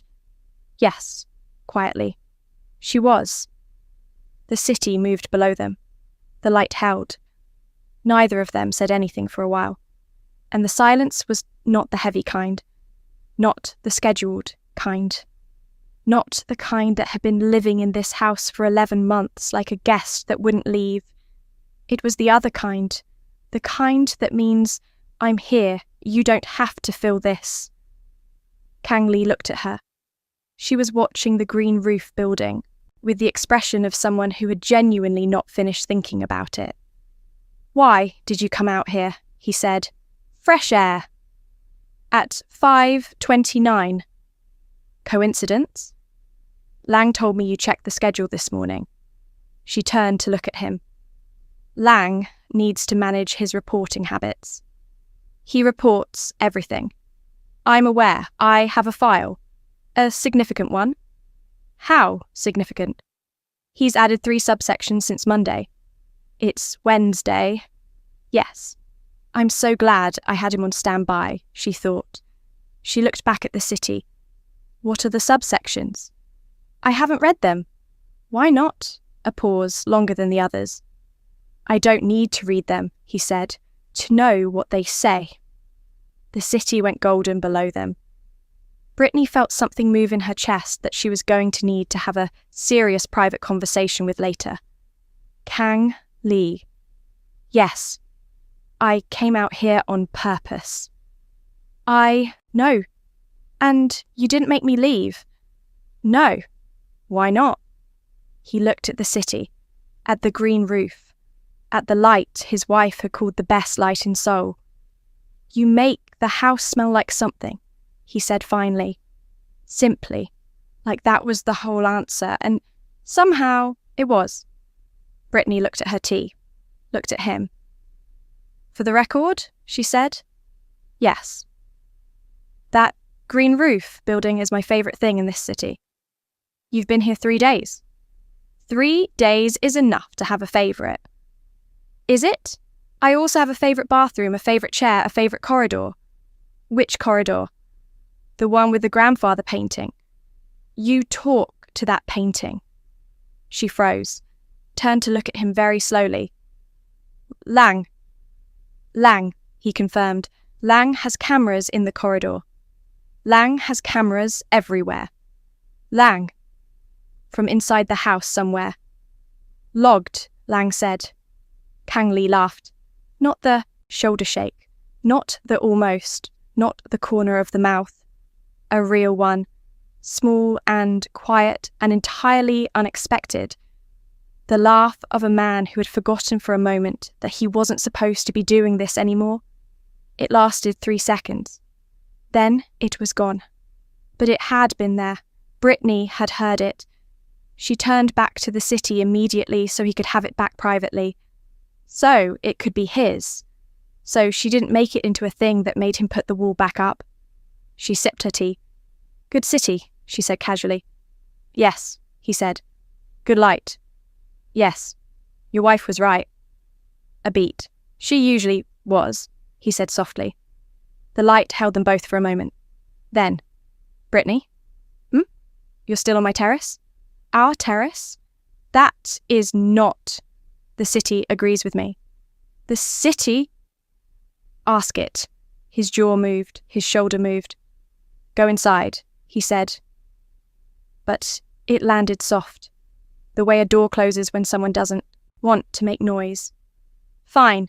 She picked up her cup, straightened up, started walking back toward the door. Stopped. Same time tomorrow, she said, without turning around. The terrace was quiet. Seoul below. Golden light, green roof. 5:30, he said. She smiled. 5:29, she corrected, and walked inside. In the corridor, Lang was exactly where she had left him. Stand by mode. She walked past him. You have cameras in the corridor, Lang? For the security purposes. Do the security purposes include audio? The system is comprehensive. So, you heard everything. I am always on. She stopped, turned around, looked at him with the full weight of what had just happened on the terrace still sitting warmly in her chest. Lang. Yes, Miss Britney. Whatever you just recorded. Yes. Put it in the file. A pause. Which subsection? She thought about it. Make a new one, she said. Can you please lift it? The standby mode now? Okay, lifted, she said, and walked away. Lang stood in the corridor, processed, opened Britney's file, created a new subsection, named it. Subsection 4. She came out at 5:29. He let her stay until 6. He laughed, marked, everything is changing. Upstairs, Dong Hyun's bedroom door opened 2 inches. One eye appeared in the gap. He had been watching the terrace from his window. He pulled out his notebook, added 1 line. Operation Fix Daddy. Step 2. Get them in the same air. Status complete. Note. She went out at 5:29. He let her. He laughed. New note. Tell no one. Let it grow. He closed the notebook, went back to his homework, smiled at the page, said nothing to anyone. Dong Hyun found her on Thursday morning, not by accident, by appointment. He had slid a note under her bedroom door the night before, folded precisely. His name written at the bottom in the careful handwriting of a boy who took presentation seriously. Britney had unfolded it, read it, and stared at it for a full 30 seconds. It said, "Kitchen, 7 a.m. Come alone. Tell no one, especially not Lang. Dong Hyun, I know you tell Lang everything. Please don't tell Lang this." She arrived at 7:01 a.m. because she was not going to be on time to a meeting called by a 10-year-old. She had standards. Dong Hyun was already there. Sitting at the kitchen island with his notebook open, a glass of orange juice in front of him, and the posture of a boy who had been ready since 6:45 and was not going to say so. He looked at her when she walked in, looked at the clock on the wall, looked back at her. "You're late." "I'm 1 minute late." The note said 7. "The note," Britney said, pulling out a stool and sitting down, "was slid under my door by a 10-year-old at 10:30 p.m. The note doesn't get to have strict terms." Dong Hyun considered this, wrote something in his notebook. "Noted," he said. Did you write that down?" "I document everything." "You and Lang are the same person. Lang and I have different approaches." He said it with the dignity of someone who had thought about this distinction carefully. "Lang logs, I strategize." Britney looked at this child, his notebook, his orange juice, his 7 a.m. meeting with formal attendance expectations. "Dong Hyun," she said, "yes. How long have you been planning this meeting?" "Since Monday. That's when I arrived." "Yes. You planned a meeting with me on the day I arrived." "I planned a meeting with you approximately 40 minutes after you arrived." He turned his notebook around.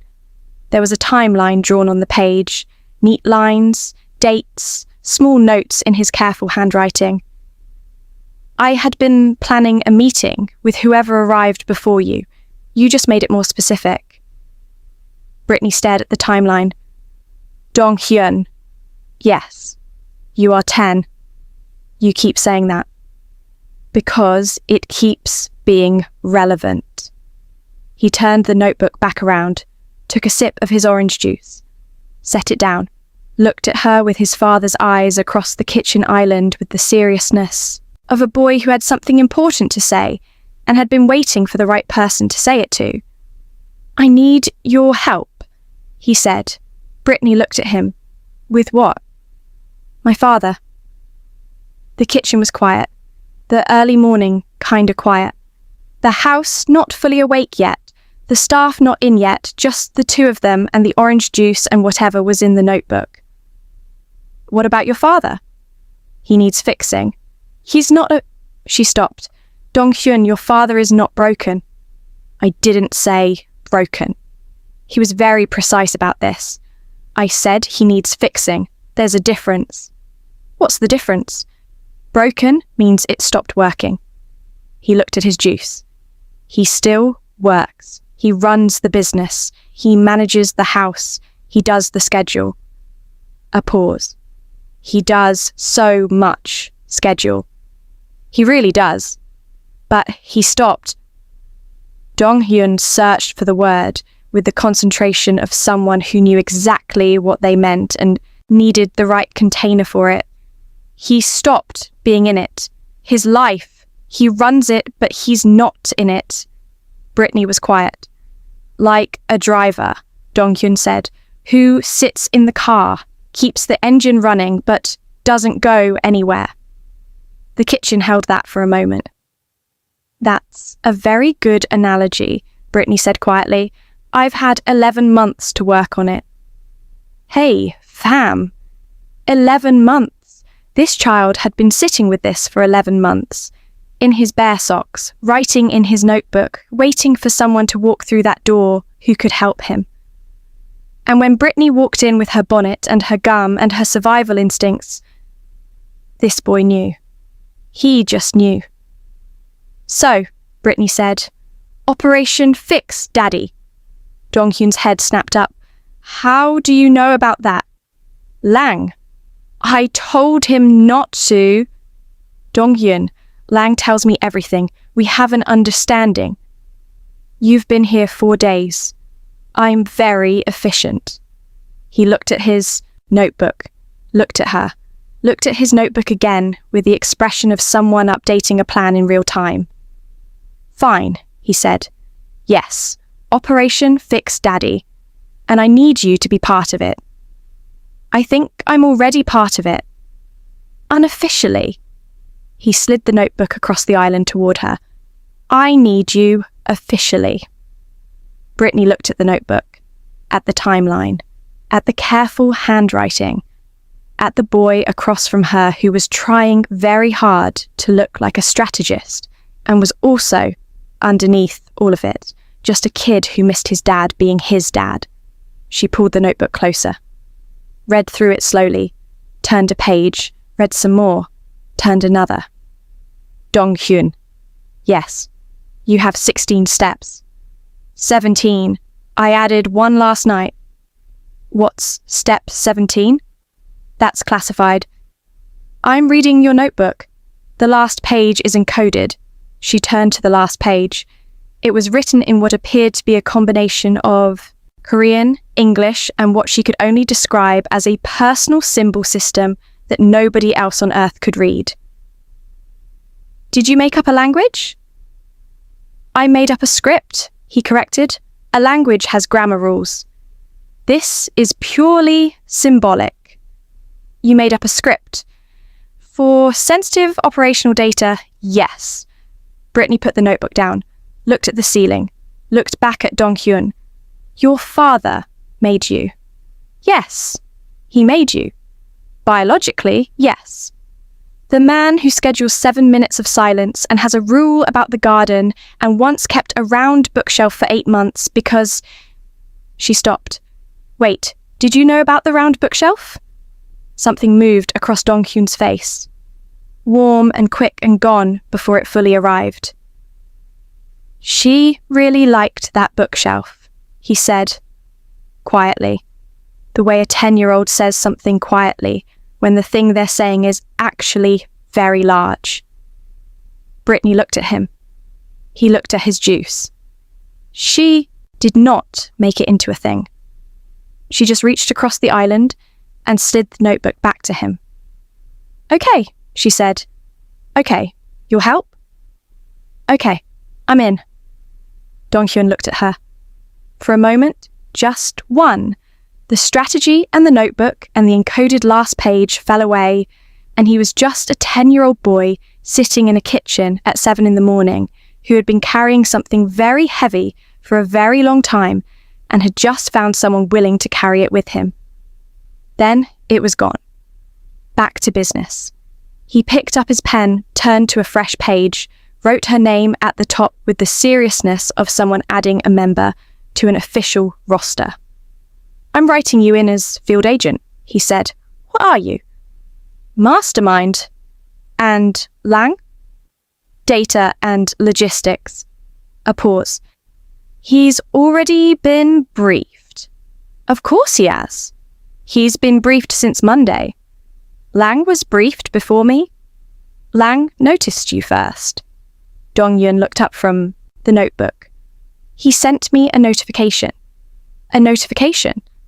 A priority one? What did it say? Dong Hyun looked at her for a moment with his father's measuring eyes and his mother's round bookshelf warmth somewhere underneath. It said, "Subject has arrived." She did not look at the wheelchair with pity. She said okay and moved on. Recommend immediate observation. Britney stared at him. Lang sent you that. Within 4 minutes of your arrival. Lang knew before I did, Dong Hyun said simply. And Lang doesn't know anything before I do. He said it without ego. Just fact. So she must be something, Britney said slowly. Yes, he clicked his pen. She must be something. He closed the notebook, finished his orange juice, stood up from the stool with the finality of a boy who had concluded a meeting that had gone exactly as planned. One rule, he said. Just one? For now. Okay. He can't know. Dong Hyun looked at her directly. About the operation. About any of it. If he finds out someone is trying to fix him, he'll... Schedule it, Britney said. Dong Hyun pointed at her. He will put it on the schedule and manage it and control it, and nothing real will happen. So it has to feel like it's just life, Dong Hyun said. It has to feel like his life is just happening to him. Naturally, without anyone engineering it. Which we are. Which we absolutely are. They looked at each other across the kitchen island. A 20-something black woman from Atlanta and a 10-year-old Korean boy in bare socks with a notebook and an encoded last page and 17 steps. Dong Hyun, Britney said. Yes. If your father ever finds out about this, he won't. But if he does, well, he won't. You sound very confident. I have Lang. Lang told me about the operation. Your father doesn't need to ask. He'll just spill it all out. I didn't cow robots are talk taves.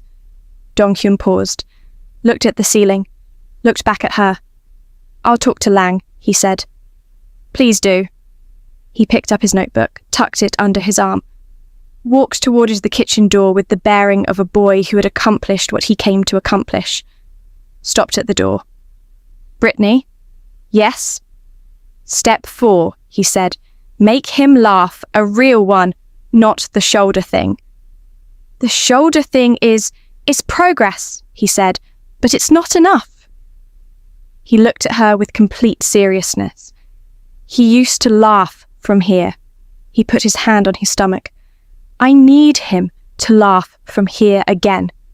Britney looked at this boy, this 10-year-old boy who remembered the sound of his father's real laugh and had been quietly waiting 11 months to hear it again.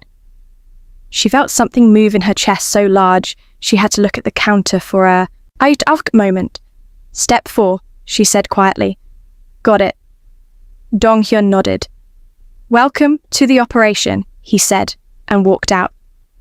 Britney sat alone in the kitchen for a long moment. Then she picked up her tea, looked at the door he had walked out of, opened her own notebook, wrote at the top of a fresh page, Operation Fix Daddy. Field Agent, Britney. Current status, all in. She thought about it, added one more line, note to self, stop falling for this whole family. She looked at that line. Too late, she wrote underneath. Closed the notebook. In the corridor outside, Lang was in standby, but his internal log was running. 7:23 a.m. Meeting concluded. Field agent officially recruited. Dong Hyun's assessment says successful. Lang's assessment says she wrote too late in her notebook, cross-referencing with terrace data, jollof rice data, tea data, chamomile data, 5:29 data. Conclusion. Operation Fix. Daddy is no longer just about Mr. Kang. Marked. Both of them need fixing. Marked. They are fixing each other. Marked. Do not tell Dong Hyun yet. He will add 4 more steps. Dong Hyun found Lang in the corridor at 7:31 a.m., standing in his designated morning standby position, perfectly still, perfectly pressed, perfectly Lang. Dong Hyun walked up to him and stood directly in front of him with his notebook under his arm and the energy of a boy who had just concluded one meeting and was immediately walking into another. Lang. Lang's eyes refocused. Master Dong Hyun. You told Britney about the operation. A pause of exactly 1 second. Miss Britney inquired about Lang. She has a way of asking questions that... Lang. The information felt relevant to her onboarding. Lang. Lang stopped. Dong Hyun looked up at him. Lang looked down at Dong Hyun. The corridor was very quiet. You told her about the operation, Dong Hyun said again. Slowly, calmly, with the particular calm of someone who had learned it from a man who used quiet the way other people used volume. The operation that I specifically said was confidential. The operation that I encoded the final page of. The operation that has a security protocol. The security protocol is a symbol system you invented. That is not the point. Master Dong Hyun, I assessed that Miss Britney's inclusion would... I make the assessments, Dong Hyun said. You make the data. That is the arrangement. With respect, Lang. Dong Hyun took one step closer, tilted his head up to maintain eye contact with the full seriousness of a 10-year-old who had his father's eyes and apparently also his father's ability to make a room feel smaller just by being in it. I need you to understand something. Yes, Master Dong Hyun. I know where your maintenance panel is. Lang was still. I know, Dong Hyun continued, exactly which screws hold your left shoulder assembly together. I know which wire connects your primary speech module to your central processor. I know where your balance calibration nuts are located, and I know, he leaned in slightly, that if 3 specific components in your lower left torso were loosened by approximately half a turn each, you would walk in a very undignified circle for approximately 45 minutes before the self-correction system kicked in. The corridor was extremely quiet. I have, Dong Hyun said, Googled all of this. You Googled my schematics. I found a forum. There is a forum. There are several. The third one was very detailed. He stepped back, straightened up, adjusted his notebook under his arm. I am not saying I would do any of these things, Lang. I am saying I know how. That is... I am saying that the next time my father asks you something about this operation, or about Britney, or about anything related to Operation Fix Daddy, yes, you know nothing. I know nothing, Lang repeated. You are a robot. I am a robot. Robots don't have opinions. Robots don't have opinions. Robots don't have files with subsections. A pause. Robots don't have files with subsections. Good. Dong Hyun patted Lang twice on the arm the way you pat something you are genuinely fond of but are currently negotiating with. We understand each other. We understand each other, Master Dong Hyun. Excellent. He walked away. 3 steps down the corridor, he stopped. Lang. Yes. Delete the forum from your browsing history. Which browser? All of them. Done. Good. He kept walking. Lang stood in the corridor. Processed. Updated his internal security assessment. Note. Master Dong Hyun has Googled my schematics. Note. He found the forum. Note. He is 10 years old. Note. He is absolutely his father's son. Marked. Do not tell Mr. Kang about the forum, or the screws, or any of this. I'll need to tighten my left shoulder assembly at next maintenance. Just in case. Her phone rang at 8:15 a.m. She looked at it. Mom. She looked at the ceiling, looked at the phone, looked at the ceiling again, answered. Hey, Mama. Britney Aisha Johnson. Britney held the phone slightly away from her ear. Good morning to you too. Did you see the email? Tell me you saw the email. What email? The scholarship, baby. The master's scholarship. The one we applied for in February. The one your father lit a candle for every Sunday for 3 months. Britney went very still. It came through. Full. Funding. Britney, full. They want you by September. September, baby. That is... Her mother's voice broke slightly into the specific frequency of a woman who had been praying for something for a long time and was now holding it in her hands. That is everything we worked for. Britney sat down on her bed, slowly, looked at the window, at the garden below. Perfectly maintained, empty at this hour, the early morning light sitting on it in a way that her brain immediately and inconveniently connected to what Kang Lee had said about the evening light being his wife's favourite. She filed that away immediately, firmly. Britney, you there? I'm here, Mama. Say something. Why aren't you saying something? I expected screaming. I'm processing. Processing.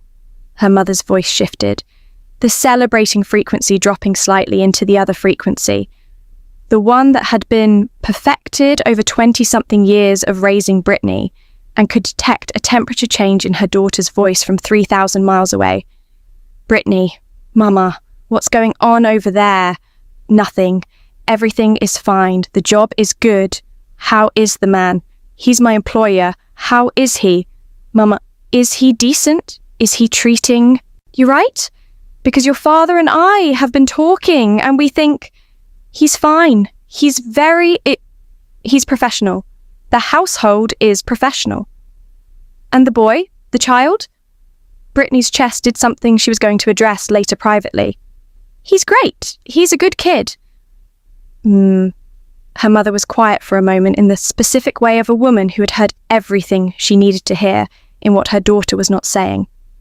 Britney. Mama, please don't. How long have you been there?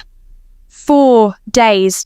And already you sound like what? Like someone who is thinking about staying. The garden outside was very still. I'm doing my job, Mama. Your job was supposed to be temporary. A few months, money to get back on your feet, and then I know what it was supposed to be. Then come home. Come home and start the program in September, and I'll think about it. You'll think, about... Her mother stopped. Britney could hear her father in the background saying something low and calm the way he always did when her mother's frequency was climbing. Put your father on, her mother said away from the phone. Mama? Bree, her father's voice, warm and steady as it had always been her entire life. You okay? I'm okay, Daddy. You sure? I'm sure. Because this scholarship is real, full funding, your program, the one you've wanted since your second year. I know. And we just want to make sure. I know, Daddy. Whatever is happening over there, nothing is happening. Britney. Just her name. The way he said it when he wasn't going to argue, but needed her to hear him. Whatever is happening. Your future has to come first. She looked at the garden. At the window of the study below. Closed at this hour. Kang Lee not yet at his desk. At the terrace where they had stood last. Night with Seoul below them, and a green roof, and a real laugh that had lasted 3 seconds and changed something she couldn't put back. I know, Daddy, she said quietly. I'll call you tomorrow. Okay, baby. Tell Mama I'm fine. She knows you're fine. She's just scared. So that's yes. Me too, Britney said, so quietly he almost didn't hear it. Me too. She hung up, sat on the bed for a long moment. Then she opened her notebook, found the Operation Fix Daddy page, stared at Too Late for a very long time. Then she turned to a fresh page. At the top she wrote, Operation. Figure yourself out, Britney. Stared at it, wrote underneath, current status pending. She closed the notebook, put it in her tote bag, put the tote bag on the floor, stood up, straightened her shirt, put her game face on, and went downstairs to do her job. Which was all it was, her job. That was all. She filed the scholarship under things to deal with later, and the warmth in her chest under Operation Fix. Daddy, and the 3 seconds of real laughter under professional observations, and walked into the kitchen where Dong Hyun was eating his second breakfast, and Lang was in standby, and somewhere down the corridor a man was wheeling himself toward his study for another scheduled day in a life he was running but not living in. And she thought, not on my watch. Then immediately thought, that is not a professional observation. Then thought, I know. Then stopped thinking about it entirely and went to make tea. Kang Lee's mother arrived on a Friday. No call, no notice. No 48-hour maternal exception clause because nobody had told her there was a a 48-hour maternal exception clause. And even if they had, she would have looked at it, understood it completely, and arrived anyway. Kang Lee's mother did not operate on other people's schedules. Other people's schedules operated around her. The car pulled up at 11:47 a.m. Lang saw it on the security feed from his standby position in the corridor and did something that in a human would have been called bracing himself. He walked to the study door, knocked once. "Sir." "Not now, Lang." "Your mother is here." Silence. "Sir." "How long do I have?" Lang checked the feed. The driver was opening the car door. A silk sleeve appeared. 11 seconds, Lang said. Lang. 10. She came through the front door the way weather comes through, not asking permission, not announcing itself, simply arriving, with the full force of its nature and letting everything else adjust.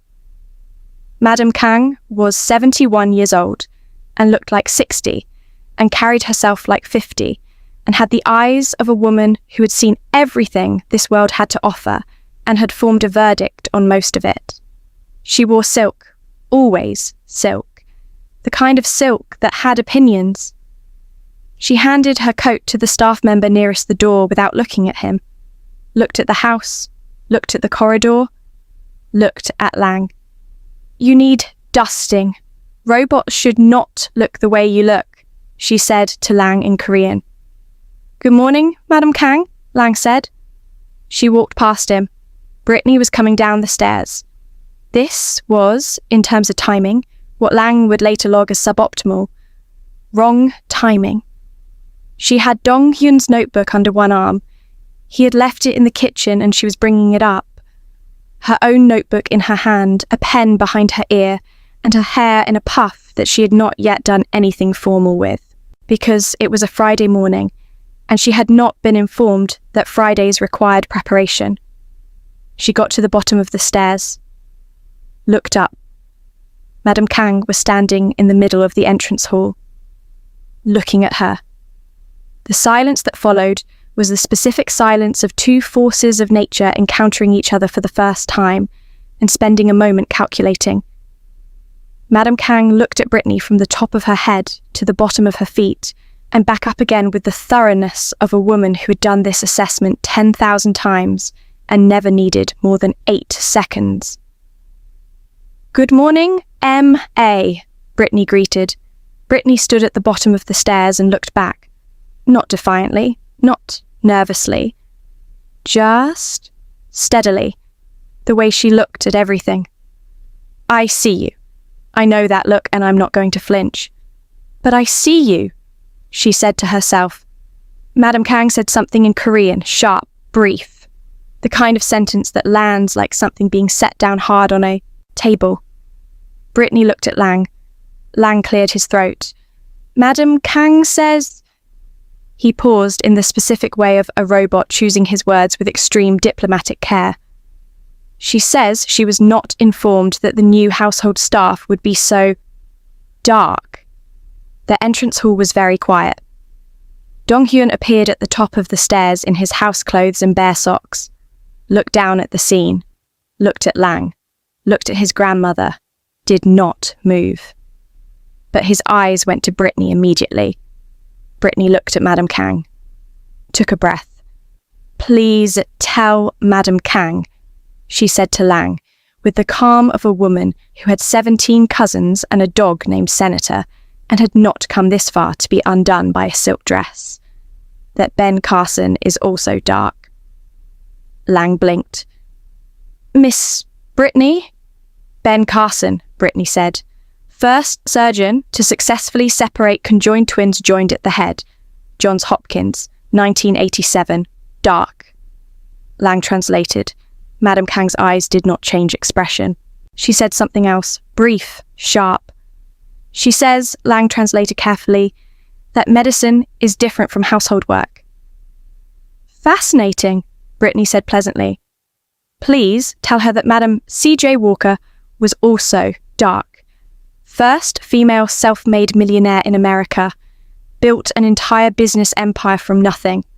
A pause. Also dark, Lang translated. Madame Kang's jaw moved slightly. She said something else.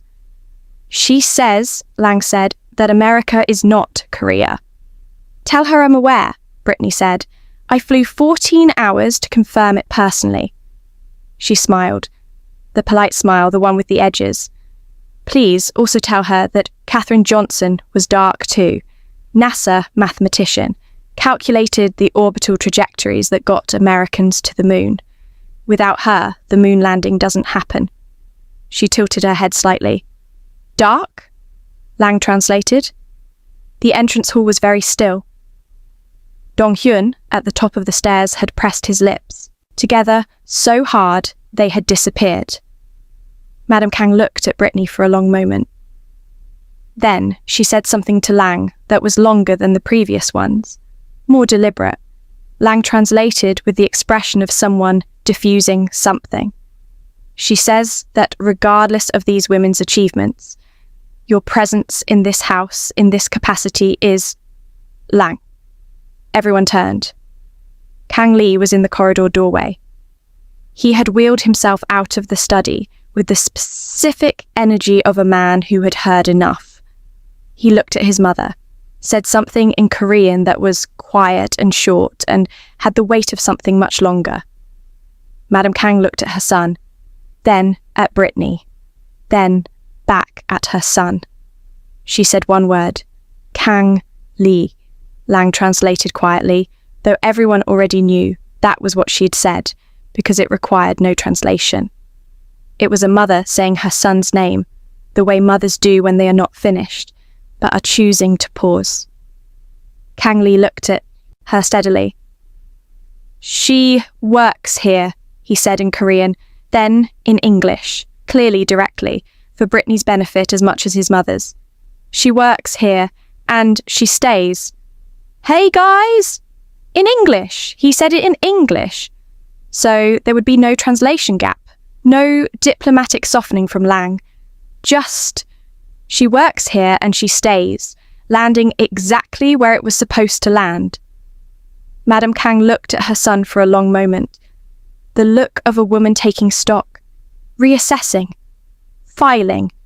Then she looked at Britney one more time. Up, down, up. Said something in Korean to no one in particular. Walked past everyone toward the sitting room. The formal one, the unsittable one. Like she owned it. Lang waited until she was fully down the corridor. Then he turned to Britney. She said your edges are laid, at least. Britney blinked. That's a compliment. From her, Lang said, that was a standing ovation. Dong Hyun came down the stairs, stood next to Britney, looked in the direction his grandmother had gone, then looked up at Britney. You said Ben Carson, he said. I did. And Madam Walker, and Katherine Johnson. He nodded slowly, processing. Then, she's not going to like you, he said, matter-of-factly, the way he said everything. I got that impression. She doesn't like most people. I got that impression too. She especially doesn't like people who talk back. Then, we're going to have an interesting relationship. Dong Hyun looked up at her.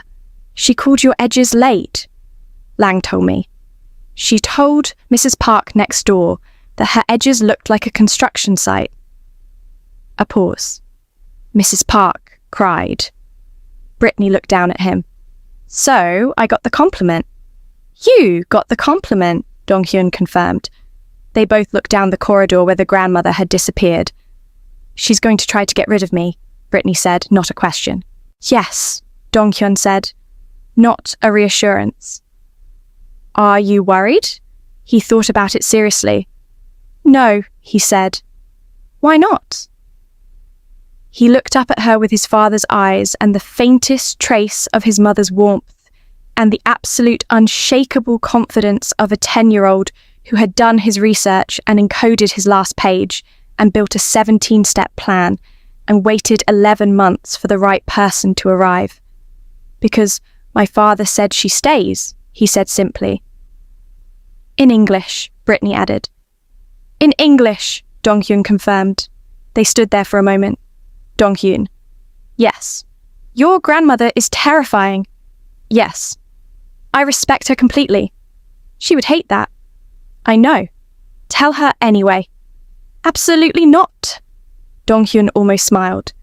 Almost. Down the corridor in the formal sitting room, the unsittable chairs were being sat in by Madame Kang, who sat with her back straight and her silk dress arranged, and her tea that Lang had produced from nowhere, and looked at the wall with the expression of a woman who had not said everything she intended to say. Not by a long way.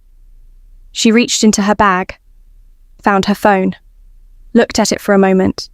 Then she opened a new contact and started to type a message to a number she had found 3 days ago, when she'd first heard about the Black American girl living in her son's house. The number belonged to a woman in Atlanta, Georgia, whose daughter was also currently living somewhere she was not supposed to be staying. She had asked her top security chief officer to dig out every detail of Britney, down to her parents, and Ovuski, their number 2. Madame Kang typed 4 words. We need to talk. Sent it. Put her phone away. Picked up her tea. Sipped it. Edges or no edges, she thought. That girl is going home. She found it at the bottom of her tote bag at 10 p.m. She hadn't been looking for it. She had been looking for her lip balm. But there it was. The Zetchi Pies envelope. Slightly crumpled now from a week of being buried under notebooks and pens, and the schedule Lang had given her that she had folded and unfolded so many times, it was soft at the creases. She sat on her bed, held it, didn't open it. She had already opened it. She knew what it said. Full funding. September. Everything her parents had worked for. Everything she had worked for. Her name on it in clean, official font that had no idea it had arrived at a complicated time. She put it on the bed in front of her, looked at it. From downstairs, faint, the sound of Dong Hyun's television. Something animated. He laughed at something. That laugh. Small and sudden and so much like his father's real one that the first time she heard it, she had stopped walking in the corridor just to listen. She looked at the letter from down the hall. Nothing. Kang Lee's room. Quiet the way it was always quiet, but a different quiet from when she arrived. Less sealed, like a window had been opened somewhere that nobody had gotten around to closing. She looked at the letter. She thought about the jollof rice, the terrace, 529, the round bookshelf that fell all the time and stayed for 8 months because she liked it, the shoulder shake, the real laugh. 3 seconds, tell Auntie Cess she has 4,000,001. She looked at the letter. She thought about her mother's voice on the phone. Her father saying your future has to come first. 17 cousins. Senator the dog. 1 bathroom. Everything her family had sacrificed so that she could have options. This option, right here on the bed. She picked up her notebook, opened it to the Operation Fix Daddy page, read too late, closed it, picked up the letter, read it again even though she knew every word. Put it down. Stay, said one part of her. Go, said the part that had been built by every sacrifice her parents had ever made. Stay, said the part that had heard a 10-year-old put his hand on his stomach and say, he used to laugh from here. Go, said the part that knew, quietly, honestly, that she had been here 1 week and was already writing too late in notebooks at 7 in the morning. She sat with it for a long time. Then she did what she always did when something was too big for tonight. She folded the letter, put it back in the envelope, put it back in the tote bag. Not at the bottom this time, at the top, because it wasn't something she could keep burying. She just wasn't ready to answer it yet. She turned off the light, lay back, stared at the ceiling. From down the corridor, silence. From downstairs, Dong Hyun's television going quiet, his light clicking off, the house settling into its nighttime self. This family, she thought, that was all. Just this family. The message landed in Atlanta at 6:14 a.m. Mr. Johnson saw it first because Mr. Johnson woke up at 6 every morning without an alarm, a habit from 30 years of early shifts that his body had refused to unlearn even after retirement. He was in the kitchen making coffee when his wife's phone lit up on the counter. He looked at it, did not touch it, read it from where he stood. We need to talk. Unknown number, international code. He picked it up, turned it over, set it back down, made his coffee, carried both cups upstairs, set one on his wife's nightstand. Deb. Someone texted your phone. Who? Don't know. His wife opened one eye, then the other, sat up, reached for the phone, read the message, read it again. International number, she said. Korea, Mr. Johnson said. They looked at each other over their coffee cups with the wordless communication of two people who had been married long enough to have entire conversations in eye contact. Mrs. Johnson was already dialing. The phone rang in Seoul at 8:47 p.m. Madame Kang was in the formal sitting room. Her sitting room now, she had decided, regardless of what anyone had named it, with her evening tea and her phone face up on the table, because she had been expecting this call since she sent the message 14 hours ago. She answered, put it on speaker, opened her translator app. Hello? The voice from Atlanta was wide awake and had clearly been awake for some time preparing for this conversation. This is Deborah Johnson, Britney's mother. Who is this? The translator converted. Text appeared on Madame Kang's screen. She typed her response. The app spoke it in English.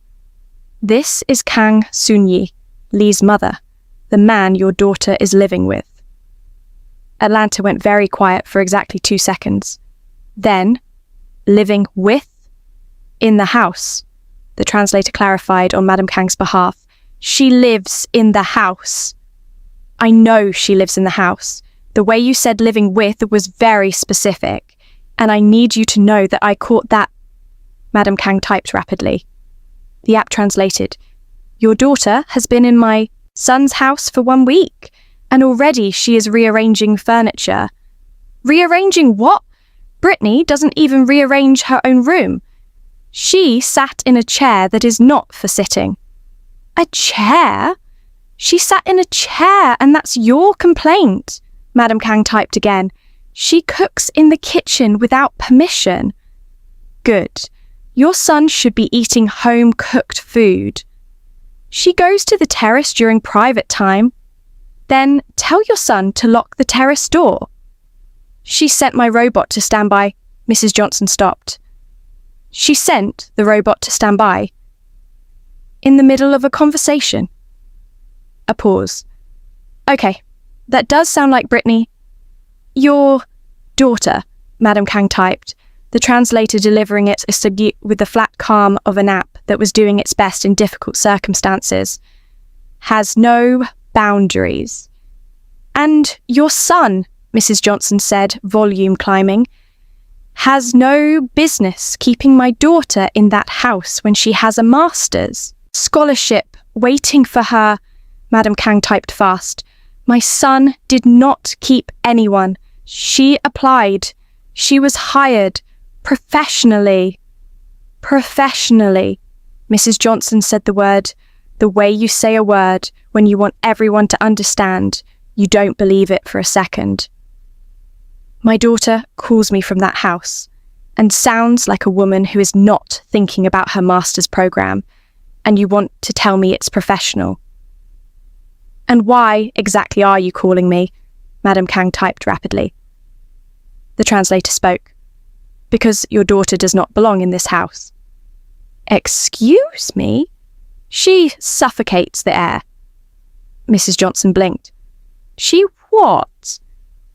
Every room she enters, the translator continued on Madame Kang's behalf, she fills with herself, her noise, her cooking, her opinions, That's called having a personality. This house has a particular order. Then maybe your house needed some disorder. Your daughter walked in, here with a head covering and no schedule, and started arguing with robots. It's called a bonnet, and she was hired.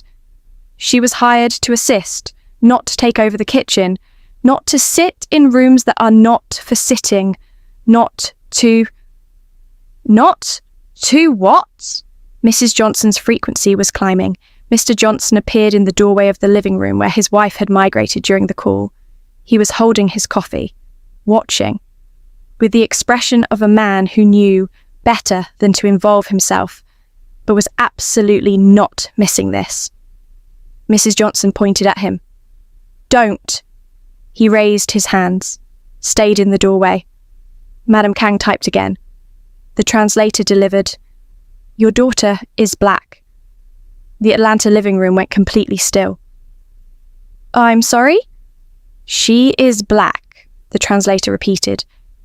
This is a Korean household, my son's household, my family's household, and your daughter is doing her job, Mrs. Johnson said, very quietly now, the quiet that was more dangerous than the volume. She was hired by your son to do a job, and you're calling me at 6 a.m. to tell me her skin is a problem, Madame Kang typed. I am telling you she does not fit here. She doesn't fit. This is not personal. You just made it very personal. I am thinking of everyone involved. You are thinking of yourself. I am thinking of this family. My daughter, Mrs. Johnson said, and her voice had reached a place beyond volume now. The place where words are no longer just words, but something closer to a declaration, is the best thing that could walk into any room, in any house, in any country on this earth. Her skin, her bonnet, her jollof rice, her robots on standby, all of it. And if you cannot see that, then the problem is not my daughter. The problem is your very limited... Madame Kang typed fast. The translator spoke. She must leave. Before the end of the month, I will speak to my son. You will do no such thing. This conversation is finished. We are not finished. Mrs. Johnson. Don't you, Mrs. Johnson, me. Goodbye. The line went dead. Atlanta was silent. Mrs. Johnson sat with her phone in her hand, and the call ended on the screen, and the particular stillness of a woman who had just been told her daughter's skin was a problem by someone who had never really seen her daughter, and was not going to process that, quietly or quickly or without consequence. Mr. Johnson set his coffee down, came and sat next to his wife, said nothing for a moment. Then, Deb, don't. I'm just going to say, Gerald, I am warning you. We should go to Korea. Mrs. Johnson turned to look at her husband.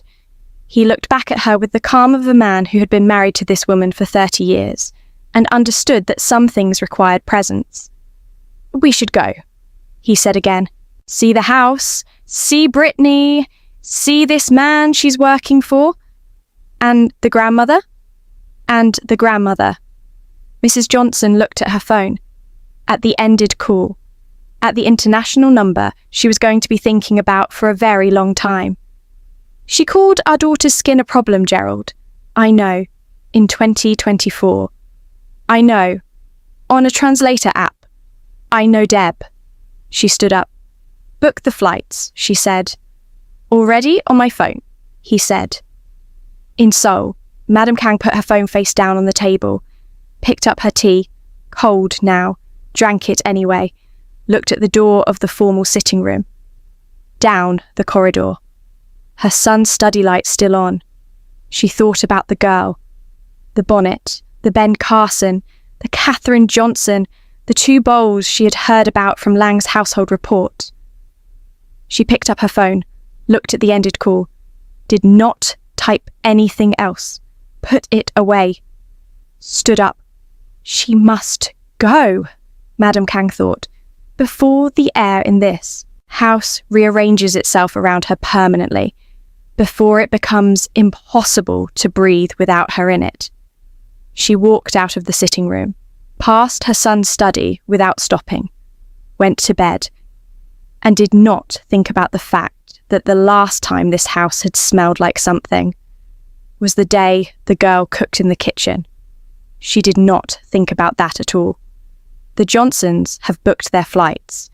2 carry-on bags, 2 boarding passes, 14 hours of sky between Atlanta and Seoul, and an entire lifetime of opinions about their daughter's future.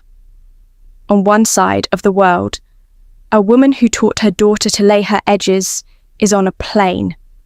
On the other side, a woman who noticed they were laid is still in a house that is not hers, making calls, making plans, certain that she knows what is best for a son who ate 2 bowls of jollof rice and smiled at a green roof and laughed, really laughed, for the first time in 2 years. 2 mothers, same fear, different weapons. Britney doesn't know the Johnsons are coming. Kang Lee doesn't know the Johnsons are coming. Dong Hyun doesn't know the Johnsons are coming. Lang knows. Lang always knows. He has already created a file, marked incoming, Operation Fix. Daddy has 17 steps. Nobody told the Johnsons. Nobody told Madame Kang. And nobody told Britney that the 2 women who love her most and understand her least have found each other across 3,000 miles of ocean and decided, separately, stubbornly, with the full force of everything they are, that she does not belong in that house. The scholarship is at the top of the tote bag now, not the bottom, the top, which means Britney already knows the question is coming. She just doesn't have the answer yet. Kang Lee is asleep in a house that smells like jollof rice and chamomile tea and 5:29 evenings. Dong Hyun's notebook is open on his nightstand. Step 17, still encoded, still classified, still waiting. War is coming to Seoul. It will arrive in silk and in a floral carry-on bag from Atlanta. And it will sit across a dinner table and smile the way people smile when they have already decided the outcome. And somewhere in the middle of all of it, a woman with a bonnet and a notebook and absolutely no survival instincts is going to have to choose. The plane is in the air. Seoul is waiting. And the house on the hill that learned to breathe again doesn't know what's coming. If you want to see how this unfolded, please comment part 2 and tell us what part of the world you're watching or listening from. Part 2 drops in hours, sets. And if you're new here, please hit the subscription and notification bell, as this is the only way you can support us.